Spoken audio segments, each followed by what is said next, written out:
నావన్నీ ఎక్స్ట్రా నావన్నీ ఎక్స్ట్రా ఓం అజ్ఞానతిమిరాంధస్య జ్ఞానాంజనాశలాకయా చక్షుర్మీలితం येन తస్మై శ్రీగురవే నమః श्रीचैतन्यमनोभीष्टं स्थापितं येन भूतले स्वयं रूपा कदा मह्यं ददाति स्वापदान्तिकं वन्देऽहं श्रीगुरो श्रीयुतपदकमलं श्रीगुरून् वैष्णवांश्च श्रीरूपं साग्रजातं सहगणरघुनाथान्वितं तं सजीवं साद्वैतं सावधूतं परिजनसहितं कृष्णचैतन्यदेवं श्रीराधाकृष्णपादान् सहगणललिता श्रीविशाखान्वितांश्च नमो विष्णुपादाय कृष्णपृष्ठाय भूतले श्रीमते भक्तिवेदान्ता स्वामिन् इति नामिने नमस्ते सारस्वती देवे गौरवाणी प्रचारिणे निर्विशेषा शून्यवादी पाश्चात्यादेशतारिणे नमो महावदन्याय कृष्णप्रेमाप्रदायते कृष्णाय कृष्णचैतन्य नाम्ने गौरीत्वशे नमः हे कृष्णा करुणा सिन्धो दीनबन्धो जगत्पते गोपेशा गोपिका कान्ता राधा कान्ता नमोऽस्तु ते तप्तकाञ्चन गौराङ्गी राधे वृन्दावनेश्वरी वृषभानुसुते देवी प्रणमामि हरिप्रिये वाञ्छाकल्पतरुभ्यश्च कृपा सिन्धुभ्येव च पतितानां पावनेभ्यो वैष्णवेभ्यो नमो नमः श्रीकृष्ण चैतन्य प्रभु नित्यानंद श्री अद्वैत गदाधर श्रीवासादि गौर भक्तवृंद हरे कृष्णा कृष्णा कृष्णा हरे हरे हरे राम राम राम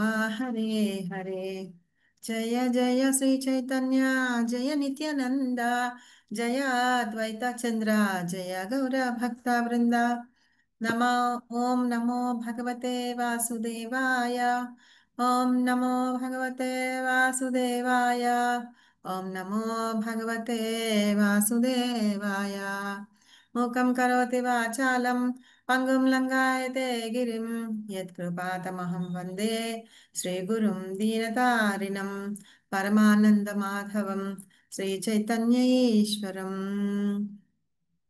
సో యాజ్ యూజువల్గా మనం ఈ క్లాస్ని కృష్ణ కృపామూర్తి శ్రీ ఏసీ భక్తి వేదాంత స్వామి శ్రీల ప్రభుపాదుల వారికి అంకితం ఇద్దాము. ఈయన అంతర్జాతీయ కృష్ణ సంఘం సంస్థాపకులు, అంటే ఈ ఇస్కాన్ సంస్థాపక ఆచార్యులు శ్రీల భక్తి వేదాంత స్వామి ప్రభుపాద్. సో నిన్న మనం ఏం చదువుకున్నాము? అధ్యాయం 8లో నిన్న మనం చదువుకున్నది సందేహాలు. అంటే అర్జునుడికి సందేహాలు వచ్చినాయి అనమాట. అందులో 8 క్వశ్చన్స్ అడిగాడు. ఆ 8 క్వశ్చన్స్లో అన్నిటికి సమాధానం చెప్పి మొత్తం నిన్న చాప్టర్ అంతా కూడా మరణాన్ని ఎలా ఇది చేయాలి అనే దాని మీదే చెప్పి ఉన్నారనమాట నిన్న. సో ఇప్పుడు తర్వాత మళ్ళీ మరణం అనేది ఒక పరీక్ష కాబట్టి మనం బతుకున్నంత కాలం మన ఆ ఎగ్జామ్ కోసం ప్రిపేర్ అవ్వాలి అని చెప్పేసి చెప్తున్నారు. ఆ మరణ సమయంలో మనం కృష్ణుడిని గుర్తుపెట్టుకోవడమే నిజమైన ఎగ్జామ్. అప్పుడు గుర్తుపెట్టుకొని మరణ సమయంలో మనం భగవంతుడి నామాన్ని జపిస్తే మనం భగవద్ధామానికి చేరుతాము, ఆయన్ని చేరుతాము అని చెప్పి చెప్తున్నాం. మన జీవితం అనేది ఒక ప్రిపరేషన్ అయితే, మన మరణం అనేది ఒక ఎగ్జామ్ అనేసి దాని గురించి నిన్న మనం చెప్పుకున్నాం. తర్వాత భగవంతుణ్ణి ఎలా పొందాలి అనే విషయాన్ని కూడా మనం తెలుసుకుంటూ అసలు ఆధ్యాత్మిక ప్రపంచం అనేది ఎలా ఉంటుంది, భౌతిక ప్రపంచం అనేది ఎలా ఉంటుంది అనే విషయం కూడా నిన్న చూసాం. తర్వాత భక్తి అంటే ఏంటి ఎలా చెయ్యాలి అని. భక్తులు ఒకవేళ శరీరాన్ని వదిలిపెట్టారనుకోండి, వాళ్ళు ఎక్కడికి వెళ్తారు అని. చెప్పండి మాకు. హరిబోల్. ఎక్కడికి వెళ్తారు అని. తర్వాత మళ్ళీ ఏంటంటే హరిబోల్. వాళ్ళు మరణించిన తర్వాత ఎక్కడికి వెళ్తారు అని, ఏ టైంలో మరణించడం వల్ల ఏమేమి ఉంటుంది అని చెప్పేసి. కానీ ఏ టైంలో మరణిస్తే మంచిది, ఏ టైంలో మరణిస్తే మంచిది కాదు అనేవి కొన్ని ఉంటాయి లెక్కలు. అయితే భక్తుడికి ఏంటంటే ఎప్పుడు మనం ఏ టైంలో అయినా సరే పర్వాలేదు, మన ప్రయాణ కాలం ఆ ప్రయాణం చేసింది ఎక్కడికన్నా వెళ్ళినా ఏ టైంలో వెళ్ళినా కూడా పర్వాలేదు అని భగవంతుడు కోరుకుంటాడనమాట. ఎందుకంటే మనం ఫుల్ భక్తి అనేది ఫినిష్ అయిపోతే కనుక భగవద్ధామానికి చేరుతామని, లేకపోతే మళ్ళీ భూమి మీదకి వచ్చినా కూడా మనము ఎట్లాంటి మంచి యోగుల ఇంట్లో కానీ భక్తుల ఇంట్లో కానీ ఐశ్వర్య ఇంట్లో కానీ పుడతాము అని చెప్పేసి అప్పటి నుంచి మళ్ళీ మనం భక్తి కంప్లీట్ అంటే కంటిన్యూ చేస్తూ ఉంటాం కాబట్టి భక్తులకు మాత్రం భయం లేదనమాట మరణం అంటే. సో నిన్న ఆ విషయాలన్నీ తెలుసుకున్నాము. ఇవాళ రాజ విద్య గురించి తెలుసుకుంటున్నాం. రాజ విద్య అంటే ఇది ఒక పెద్ద సీక్రెట్ లాగా కృష్ణ భగవానుడు వాళ్ళందరికీ అంటే అర్జునుడికి చెప్తున్నాడు అనమాట. ఇన్ని చాప్టర్స్ లో అర్జునుడు క్వశ్చన్స్ అడుగుతూ ఉంటే లాస్ట్ చాప్టర్ లో కూడా చూసాము కొన్ని 8 క్వశ్చన్స్ అడిగిన తర్వాత చెప్పారు. అయితే ఇందులో ఏంటంటే భగవంతుడు తనకు తానే అర్జునుడికి చెప్తున్నారు అనమాట. ఒక మంచి గుహ్యమైనది అంటేను చాలా మంచి సీక్రెట్ ఒకటి చెప్తున్నారు. ఆ సీక్రెట్ ఏంటి మనం కూడా తెలుసుకుందాం.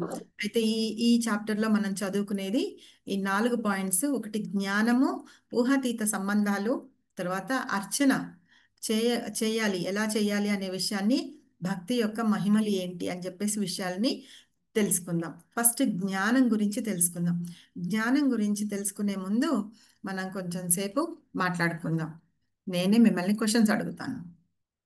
నిన్న మనము చెప్పుకున్న చాప్టర్లో అర్జునుడు కృష్ణుణ్ణి ఎన్ని క్వశ్చన్స్ అడిగాడు? హరి బోల్. 8 మాతాజీ. సూపర్. అందులో ఇంపార్టెంట్ క్వశ్చన్ ఏంటి అడిగారు? 6th one. 8వది ఏంటిది అది?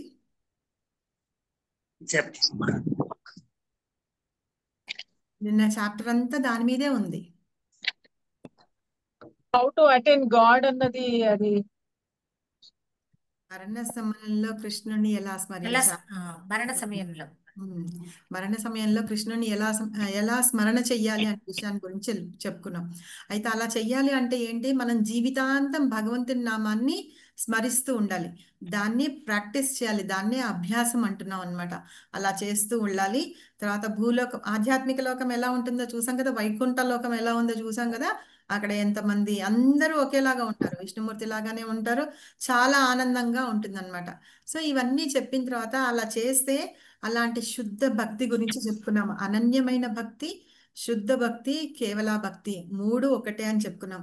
కేవల భక్తి అంటే భగవంతుణ్ణి మాత్రమే కొలిచవడం అన్నమాట, ఆయన గురించే భక్తి చేయడం. శుద్ధ భక్తి అంటే అనలాయిడ్ భక్తి, అందులో ఏమి మిశ్రమాలు ఏమీ ఉండవు, అది శుద్ధ భక్తి. అనన్య భక్తి అంటే వేరే ఏమి వ్యాపకాలు లేకుండా కేవలం భగవంతునికి మాత్రమే చేయడం. కాబట్టి ఇవన్నీ మూడు కూడా శుద్ధ భక్తి అన్నమాట. ఈ భక్తి కనుక చేస్తే విజయం ఖచ్చితంగా లభిస్తుంది. కాబట్టి మనం ఏంటంటే మన ధామానికి వెళ్తాం, అంటే భగవంతుని ధామానికి వెళ్తాం అన్నమాట. ఈ అధ్యాయంలో ఇక్కడ అర్జునుడు ఒక్క క్వశ్చన్ కూడా అడగలేదు, అడగకపోయినా భగవంతుడు చెప్తున్నాడు అనమాట. ఏం చెప్తున్నాడంటే అదే ఫస్ట్ చాప్టర్, అదే 9th చాప్టర్లో ఫస్ట్ శ్లోకము అదే అన్నమాట. ఏమని చెప్తున్నారు? నేను శ్లోకం చదువుతాను మీకోసం, ఎందుకంటే మన స్లైడ్స్ లో లేదు ఆ శ్లోకము. ఇది చాలా ఇంపార్టెంట్ అయిన శ్లోకం కూడా.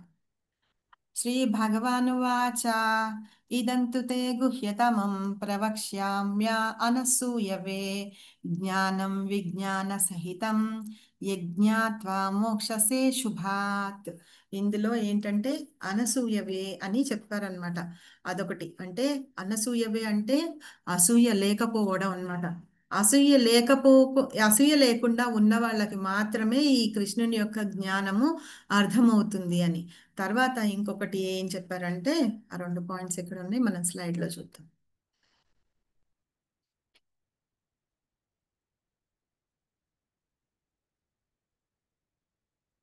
స్లైడ్లో చూపిస్తాను.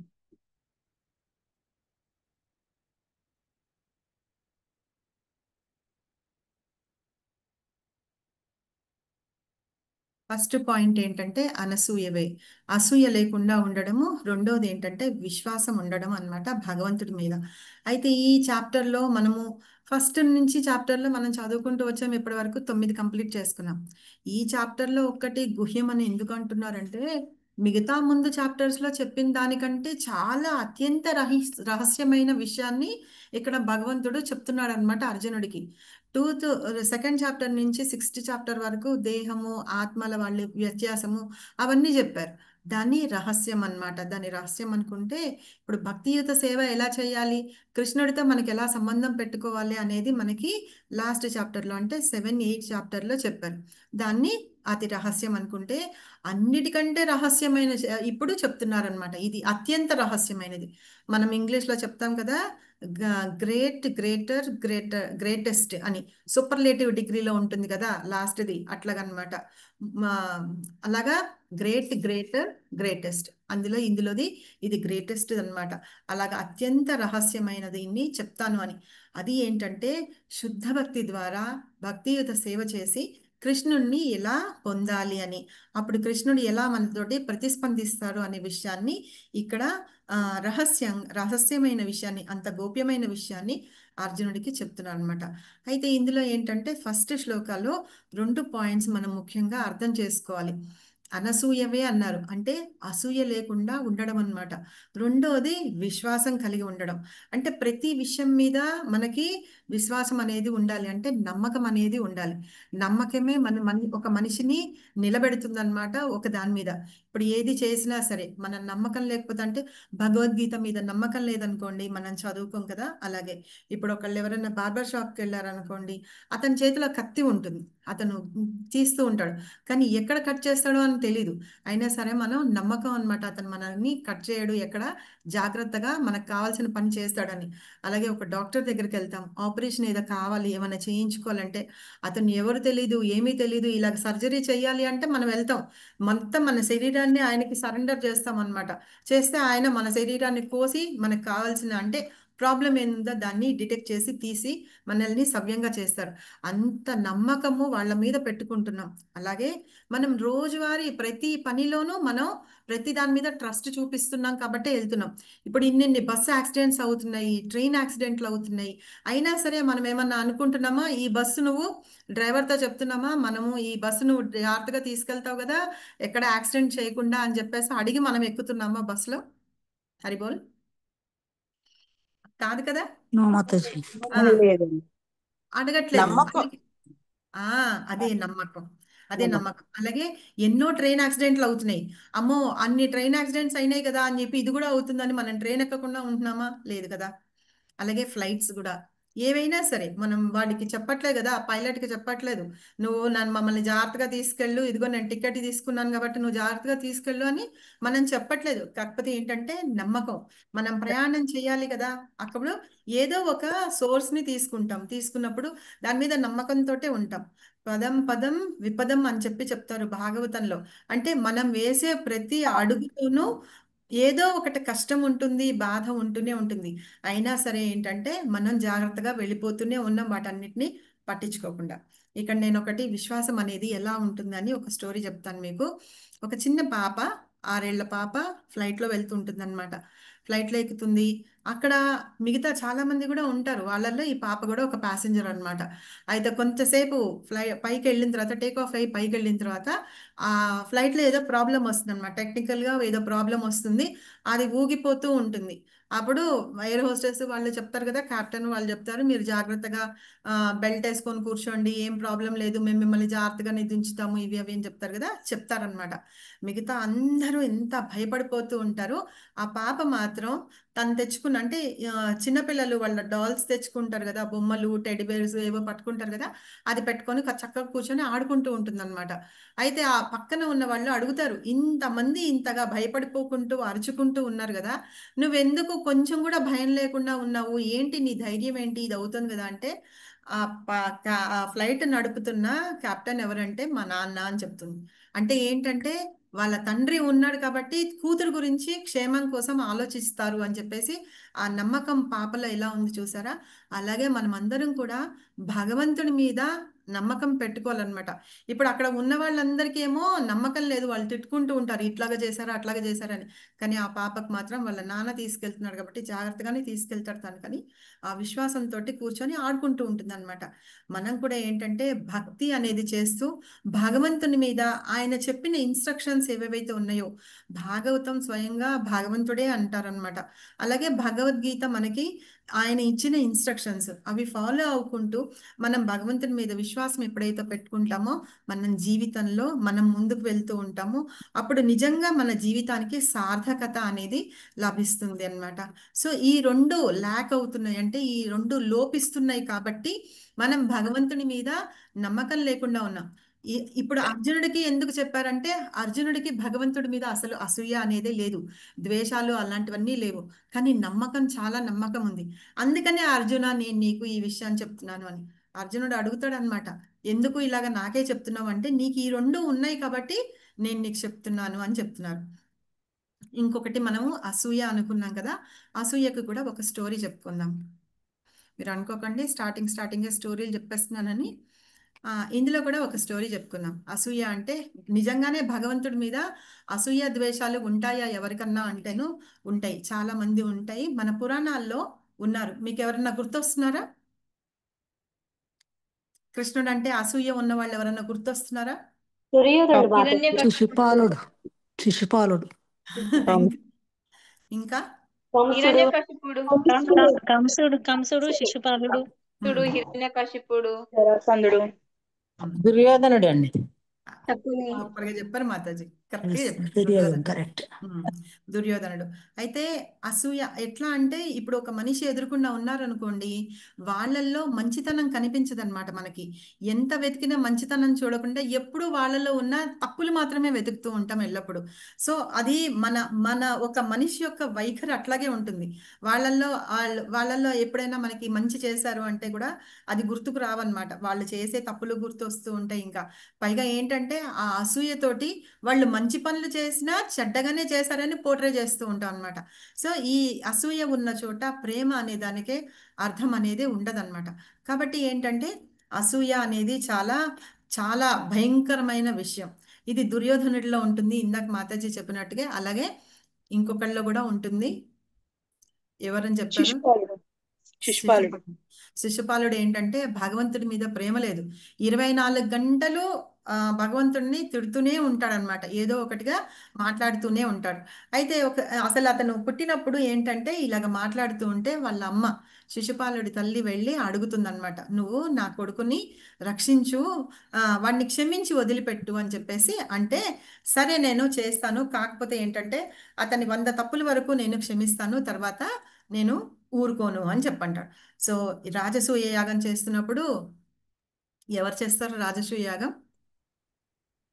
ధర్మరాజు, ధర్మరాజు రాజసూయ యాగం చేస్తున్నప్పుడు భగవంతుడికి ఆ యాగ ఫలాన్ని ఇవ్వడానికి అని చెప్పి కృష్ణుడు తప్ప అంతకంటే ఇంకెవరు అది తీసుకునే అర్హత లేని మనుషులు ఉన్నారు అని చెప్పేసి, అర్హత లేని వాళ్ళు ఇంకెవరు లేరు కృష్ణుడి తప్ప అని చెప్పి ఆయన ఆ సింహాసనం మీద కూర్చోపెట్టి ఆయనకి ఆ ఫలం ఇవ్వడానికి రెడీ అయిపోతుంటే అప్పుడు శిశుపాలుడు కృష్ణుడిని కాదు అని చెప్పి నానా దుర్భాషలు ఆడుతూ ఉంటాడు.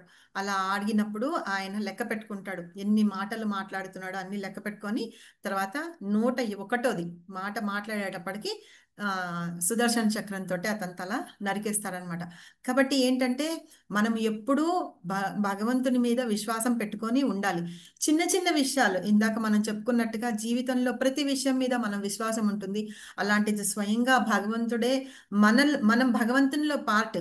అలాంటప్పుడు ఆయనని గురించి మనం విశ్వాసంగా లేమన్నమాట. అయితే దేవుణ్ణి నమ్మాలి అంటే నిజంగానే విశ్వాసం అవసరం. అర్జునుడు అడుగుతున్నాడు అనమాట, అయితే ఈ బోధనలన్నీ నాకే చెప్తున్నావు కదా, మిగతా వాళ్ళకి ఎవరికి చెప్పట్లేదంటే, నాపై వాళ్ళకి విశ్వాసం లేకపోవడం ఒక్కటే అది సమస్య, అందుకనే వాళ్ళకి నేను చెప్పలేదు, నీకొక్కడికే చెప్తున్నాను, నువ్వు నా మాటలు నమ్ముతావు, నాకు నమ్మకం ఉంది కాబట్టి నేను నీకు చెప్తున్నాను అని చెప్పేసి. సో ప్రతిసారి మన జీవితంలో అనుకుంటూ ఉంటాము, అలాగే ఉంటూ ఉంటుంది. సో ఇప్పుడు మనము మాతాజీ పోల్ పెట్టండి ఒకసారి. ఎస్ మాతాజీ.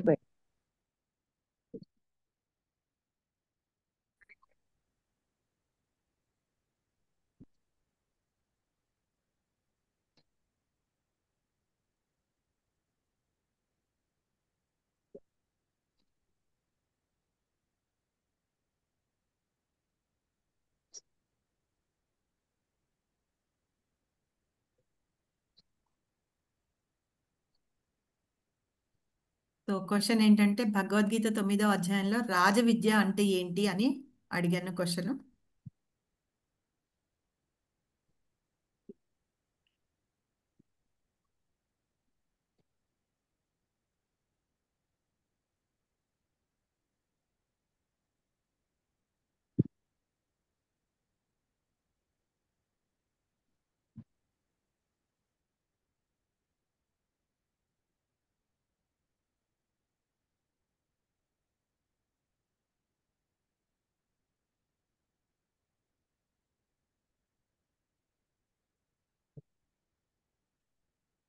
ఇంకెవరైనా ఆన్సర్ చేస్తారా?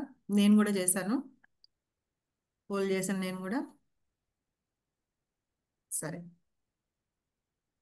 60% చేశారని వస్తుంది. సో భగవద్గీతలో ఈ 9వ అధ్యాయంలో రాజవిద్య, రాజగుహ్య యోగం అన్నాం కదా. ఇందులో రాజవిద్య అంటే ఏంటంటే అత్యంత గోప్యమైన జ్ఞానం అన్నమాట. నేను అనుకున్న అందరూ రాజులకు సంబంధించిన విద్య కాబట్టి రాజవిద్య అంటారని. సో రాజవిద్య కాదు, అత్యంత గోప్యమైన విద్య. మాతాజీ ఏం చేసేయండి.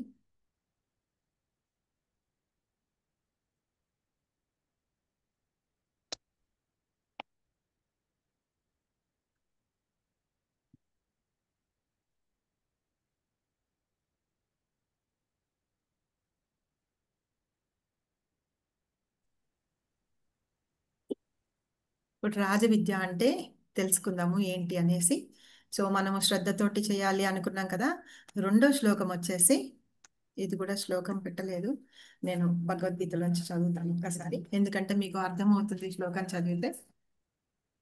రాజవిద్య రాజగుహ్యం పవిత్రం మిదముత్తమం ప్రత్యక్షావగమం ధర్మ్యం సుసుఖం కర్తుమవ్యయం. ఎప్పుడన్నా మనం భగవద్గీత శ్లోకాలు చదివేటప్పుడు వాటిని ఎక్కడ విడగొట్టాలి అనేది జాగ్రత్తగా చదివితే గనక మనకి కరెక్ట్గా మీనింగ్ అర్థమవుతుంది. ఇక్కడ ఈ శ్లోకంలో ఏం చెప్తున్నారు? రాజవిద్య రాజగుహ్యం పవిత్రం ఇదం ఉత్తమం, తర్వాత ప్రత్యక్షావగమం ధర్మ్యం సుసుఖం కర్తుం అవ్యయం. సో ఇట్లాగా చదువుకుంటే మొత్తం ఈ శ్లోకము 8 పార్ట్లుగా ఉందన్నమాట. ఫస్ట్ ఇది రాజవిద్య. రాజవిద్య అంటే ఏంటంటే ఇది రాజు లాంటి జ్ఞానం. అంటే కింగ్, ఒక రాజ్యంలో రాజు ఉంటాడంటే ఆయనే అధినేత కదా, ఆయన చెప్పిందే న్యాయం అన్నమాట, ఆయన చెప్పిందే వినాలి. సో అట్లాంటి రాజు చెప్పే జ్ఞానం లాంటిదే అట్లాంటిది ఈ జ్ఞానం అన్నమాట. రాజు గుహ్యం రెండో వర్డ్, అత్యంత గుహ్యమైనది అనమాట. అంటే రహస్యాలన్నిట్లో కంటే కూడా పెద్ద రహస్యం. తర్వాత పవిత్రం, ఇది చాలా పవిత్రమైన జ్ఞానం అన్నమాట, శ్రేష్టమైనది అని. తర్వాత ఉత్తమం, ఉత్తమం అంటే చాలా దివ్యమైనది అని. తర్వాత ఐదవది వచ్చేసి ప్రత్యక్షావగమం. ఇక్కడ వరకు ఒకటి, అంటే ఇది ఏంటంటే ప్రత్యక్షంగా అనుభవించబడి తెలుసుకోబడింది అని అర్థం అన్నమాట. ధర్మ్యం అంటే ఇది ధర్మం యొక్క పరిపూర్ణత అని. సో 5, 6, 7, 8. సుసుఖం, ఈ జ్ఞానం ఏమి ఇస్తుందట? చాలా ఉల్లాసంగా ఉంచుతుంది, మనకి సుఖాన్ని ఇస్తుంది అని. అవ్యయం, ఇది ఎప్పటికీ నశించని జ్ఞానము అని ఇక్కడ చెప్తున్నారు. సో ఈ రాజగుహ్యం, ఈ శ్లోకంలో ఈ 8 వర్డ్స్ ఉన్నాయి, వీటిని కలిపితేనే ఆ శ్లోకం వచ్చేస్తుంది అనమాట. సో ఈ గుప్త జ్ఞానం, ఈ రాజు లాంటి విద్య ఏదైతే ఉందో, సీక్రెట్ నాలెడ్జ్, ఆ నాలెడ్జ్కి 8 లక్షణాలు ఉన్నాయి. ఈ 8 లక్షణాలు ఇవన్నమాట. చెప్పండి, బయట పెట్టండి, అవి ఒకటి పెట్టుండే దేవుడు. సో ఇవి 8 ఉన్నాయి. ఇవి 8 సెకండ్ శ్లోకంలో దాటి లక్షణాలు అన్నమాట. ఊహాతీత సంబంధం అంటున్నారు. ఇక్కడ దాన్ని చెప్పుకునే ముందు ఈ శ్లోకం చదువుదాం. మయా తతామిదం సర్వం జగద్వక్త్యా మూర్తినా మత్స్థాని సర్వభూతాని నచాహం తేష్వస్థితః. చదువుతారు? మయా తతమిదం సర్వం జగదవ్యక్తమూర్తినా మత్స్థాని సర్వభూతాని న చాహం తేష్వస్థితః. అవ్యక్త రూపంతో కూడిన నాచే ఈ సమస్త జగత్తు వ్యాప్తమై ఉన్నది. జీవులన్నీయు నా యందు కలవు, కానీ నేను వాని యందు లేను. ఓ పార్థ,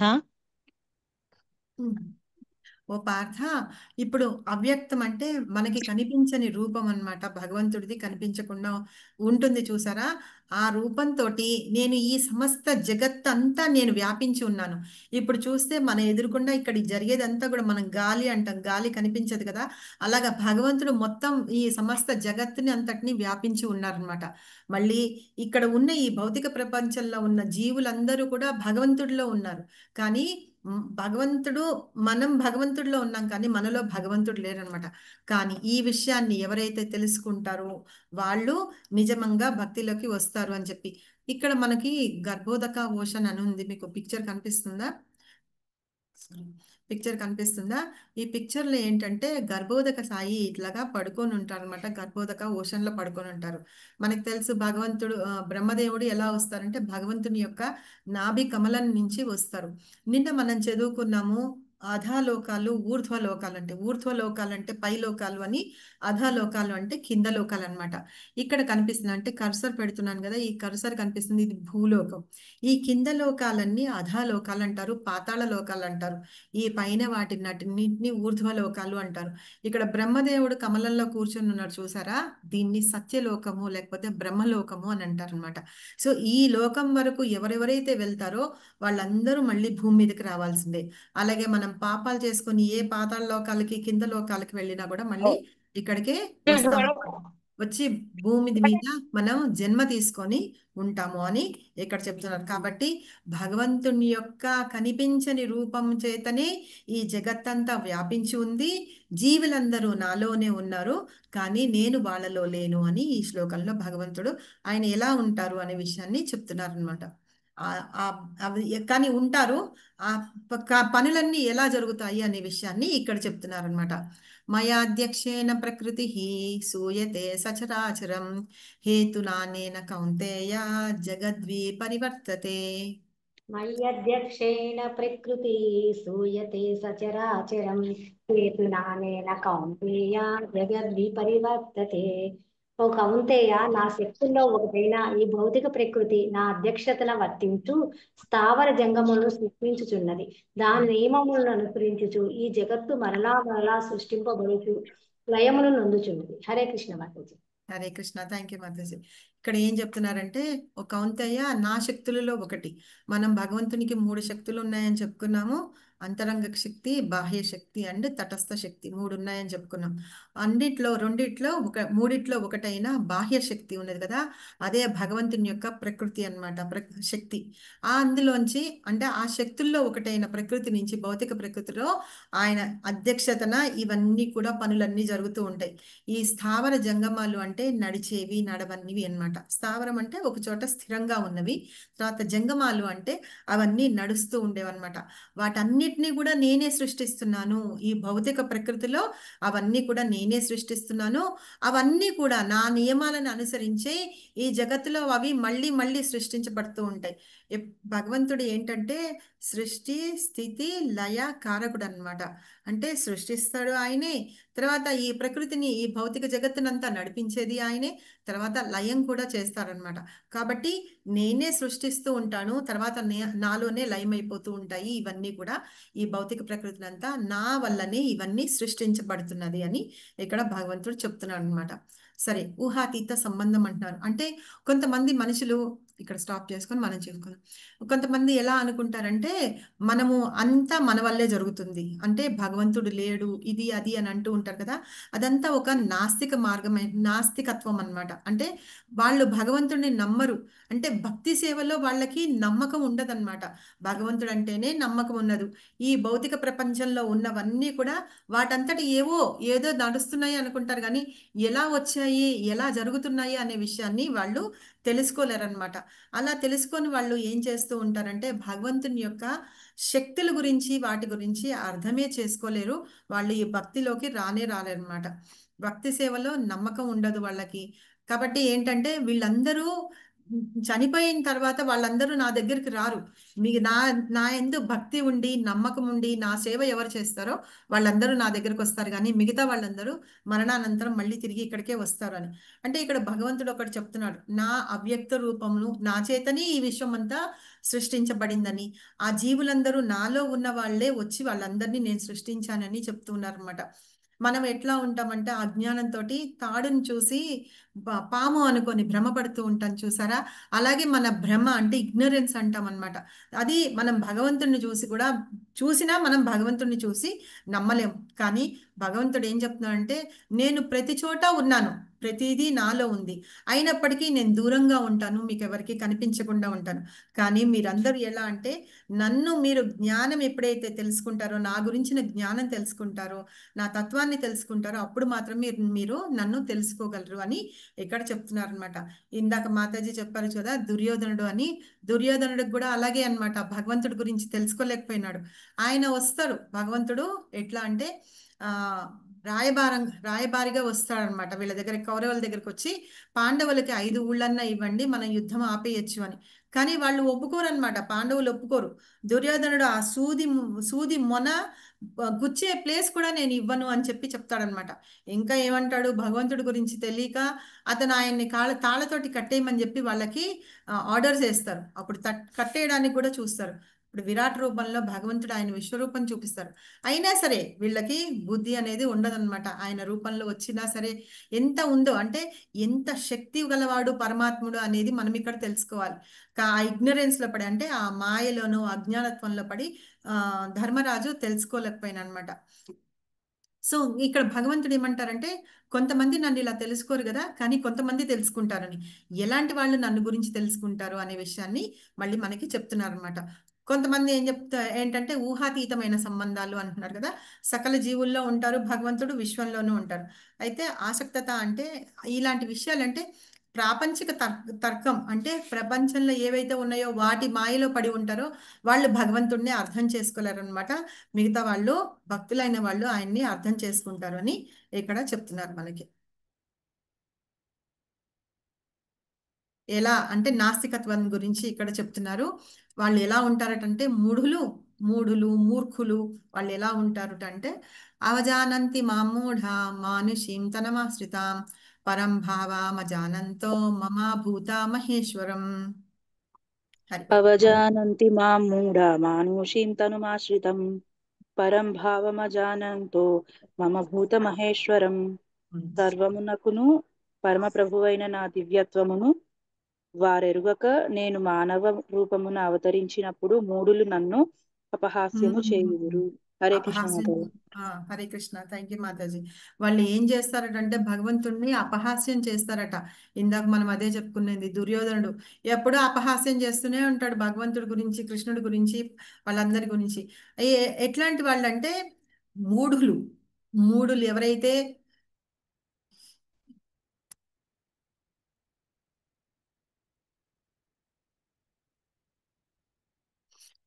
ఎవరైతే నా గురించి తెలుసుకోలేరు, అంటే ఈ సర్వానికి మొత్తానికి ప్రభువుని నేనే, అంతా సృష్టికర్తని నేనే, నా నుండే అన్నీ వస్తాయి, అలాంటి నా దివ్యత్వాన్ని వాళ్ళు తెలుసుకోలేకుండా ఉంటారు చూసారా. అలాంటి వాళ్ళు ఏంటట, మామూలుగానే తెలుసుకోలేరు, పైగా భగవంతుడు మానవ జన్మ ఎత్తి వచ్చినప్పుడు వాళ్ళు అసలు ఆ భగవంతుడిని అపహాస్యం చేస్తారట. ఇప్పుడు కృష్ణుడు వచ్చారు కదా, రూపం తీసుకొని, మానవ రూపం తీసుకొని వచ్చారు. కృష్ణుడిని ఎంతమంది ఎన్ని రకాలుగా అనుకున్నారు కదా. సో అలాగా వాళ్ళు ఏం చేస్తారంటే, వాళ్ళు ఇందాక మనం చెప్పుకున్న దుర్యోధనుడు, ఇంకా శిశుపాలుడు ఎగ్జాంపుల్ చెప్పుకున్నాం. అలాగ వాళ్ళు భగవంతుడిని అపహాస్యం చేస్తూ ఉంటారు, ఆయన గురించి తెలియక అన్నమాట. మోఘ సామోఘ కర్మణో మోఘ జ్ఞాన విచేతసః రాక్షసీ మాసురీం చైవ ప్రకృతి మైహినీం శ్రితాః. జ్ఞానావిచేతసా రాక్షసీమాసురించైవ ప్రకృతి మోహినీం శ్రితాః. ఆ విధముగా మోహితులైన వారు దానవ మరియు నాస్తిక భావములచే ఆకర్షితులవుదురు. అట్టి భక్తి స్థితిలో వారి ముక్తికి సంబంధించిన ఆశలు, కామ్యకర్మలు, జ్ఞాన సముపార్జన అన్నియును వ్యర్థములవును. హరే కృష్ణ మాతాజీ. హరే కృష్ణ మాతాజీ. Thank you very much. ఈ విధంగా ఏంటంటే మోహితులు అంటే ఆ మోహంలో పడి ఉంటారు కదా, అంటే ఎట్లా అంటే వాళ్ళు అజ్ఞానంతో, మాయతోటి కప్పబడి ఉంటారనమాట. ఇక్కడ మోహం ఎట్లా ఉంటుంది మన భౌతిక ప్రపంచంలో ఉంటే చెప్తాను వినండి, చిన్న స్టోరీ లాగానే. అయితే ఒక భార్యాభర్తలు ఇద్దరు ఒక వెహికల్ మీద, 2 వీలర్ మీద వెళ్తూ ఉన్నారనమాట. ఈవిడికేమో చీరలు అంటే చాలా ఇష్టము, అడుగుతూ ఉంటుంది, నాకు ఒక్క చీర కొనిపెట్టమంటే కొనిపెట్టవు, ఇది అది అని అడుగుతుంటే, ఊరికేనా మామూలుగా అందరూ అనే మాటే అది. సో ఊరికనే నసపెట్టకు, ఎన్ని చీరలు కొనిపెట్టినా నీకు సరిపోవు ఇది అని చెప్పేసి వెళ్ళిపోతూ ఉంటారనమాట. చూద్దాంలే అంటే ఇప్పుడు అంతా సేల్ నడుస్తుంది, తొందరగా మంచిగా కొనిపెట్టు, తర్వాత అవే మళ్ళీ కొంచెం ₹1000 అయిపోతే ఇప్పుడే కొనిపెట్టమని చెప్తుంటే అతను వినిపించుకోకుండా స్ట్రెయిట్గా తన దారిని తను వెళ్ళిపోతూ ఉంటాడనమాట. కొంచెం దూరం వెళ్ళేటప్పటికి భార్య ఒక బోర్డు చూస్తుంది, ముందుకు వెళ్ళిపోతారు. ఆ బోర్డు మీద ఏంటుంటుంది, కాటన్ శారీ ₹50, పట్టు చీర ₹200 అని రాసి ఉంటుంది. ఓ ఇంత చీప్గా వస్తుంటే, కాటన్ చీర ₹50 వస్తుంది, పట్టు చీర ₹200 వస్తుంది, వెనక్కి తిప్పు, బండి వెనక్కి తిప్పు అని చెప్పి వస్తుంది అనమాట. వచ్చి చూసావా ఎంత చీప్గా ఉన్నాయి చీరలు, పద నాకు 5 పట్టు చీరలు కొనిపెట్టు, మళ్ళీ కొనిపెట్టమన్నా ఒక 4 సంవత్సరాల వరకు అని. అక్కడికి వెళ్ళిన తర్వాత భర్త చూస్తారు, బోర్డు చూసి, పిచ్చిదానా అదేమనుకుంటున్నావు అని, మీకు అనిపిస్తుందా నిజంగానే ₹200 పట్టు చీర వస్తుందని? అది ఏంటి తెలుసా? డ్రై క్లీనింగ్ షాప్ అన్నమాట. సో మనం మాయ ఎట్లా ఉంటామంటే ఆ డ్రై క్లీనింగ్ షాప్లో కాటన్ చీర డ్రై క్లీన్ చేయడానికి 50 రూపాయలు, పట్టు చీర డ్రై క్లీనింగ్ చేయడానికి 200 రూపాయలు అనమాట. సో మనం ఏం చేస్తున్నామంటే అలాగ వెళ్ళిపోకుంటూ మన మనసులో ఏముంది, షాప్లో చీర కొనుక్కోవాలి. ఆ పట్టు చీర అదే చూస్తున్నాం కదా బోర్డు, పైన బోర్డు చూడట్లేదు అనమాట, డ్రై క్లీనింగ్ షాప్ అని చూడట్లా. మనం ఆ మాయలో పడిపోయి ఉంటూ 24 గంటలు మనం అదే పద్ధతిలో వెళ్ళిపోతూ ఉన్నాం అనమాట. ఇలాగ ఏంటంటే అలాంటి వాళ్ళు నాస్తికులు వాళ్ళందరూ కూడా భగవంతుని మహిమల్ని వాటిని తెలుసుకోకుండా ఏమీ చూడకుండా వాళ్ళ నాస్తికత్వంలో పడి ఆ మాయ అనే భావంలో వెళ్ళిపోకుంటూ ఆ భ్రాంతి స్థితి ఉంటుంది చూసారా, అట్లాగే ఉన్నారనమాట, బయటికి రాదలుచుకోలేదు. అలాంటి వాళ్ళల్లో ఏంటంటే ముక్తికి సంబంధించిన విషయాలే ఉండవు. వాళ్ళకి ఎప్పుడు కామ్యకర్మలు, ఇంకా నాకు ఇది కావాలి అది కావాలి అనే ఆశలు అవే ఉంటాయన్నమాట. ఇంకా వీటికే తావులేదు అంటే జ్ఞానాన్ని ఆర్జించాలని విషయం ఎక్కడి నుంచి వస్తుంది? కాబట్టి అలాంటివన్నీ వాళ్ళ విషయాల్లో వ్యర్థము అని ఇక్కడ ఈ శ్లోకంలో చెప్తున్నారనమాట. సో నెక్స్ట్ ఇప్పుడు మనం ఏం తెలుసుకున్నాం? నాస్తికులు, మాయతోటి కప్పబడిన వాళ్ళు ఎలా ఉంటారు అని తెలుసుకున్నాం. తర్వాత భక్తులు ఎలా ఉంటారు, మహాత్ములు ఎలా ఉంటారని ఇక్కడ విషయంలో చెప్తున్నారు అనమాట. మహాత్మానస్తు మాం పార్థ దైవీం ప్రకృతిమాశ్రితాః భజంతన్యన్య మనసో జ్ఞాత్వా భూతాదిమవ్యయం. మహాత్మానస్తు మాం పార్థ దైవీం ప్రకృతిమాశ్రితాః భజన్యాన్య మనసో జ్ఞాత్వా భూతాదిమవ్యయం. ఓ పార్థ, భ్రాంత చిత్తులు కానటువంటి మహాత్ములు మాత్రము దైవీ ప్రకృతిని ఆశ్రయించి ఉందురు. వారు నన్ను ఆదియును అవ్యక్తుడును అగు దేవాది దేవునిగా నెరిగి ఉండుటచే నా భక్తియుక్త సేవలో సంపూర్ణముగా నిమగ్నులై ఉందురు. హరే కృష్ణ మాత. హరే కృష్ణ మాతాజీ, థ్యాంక్ యూ వెరీ మచ్.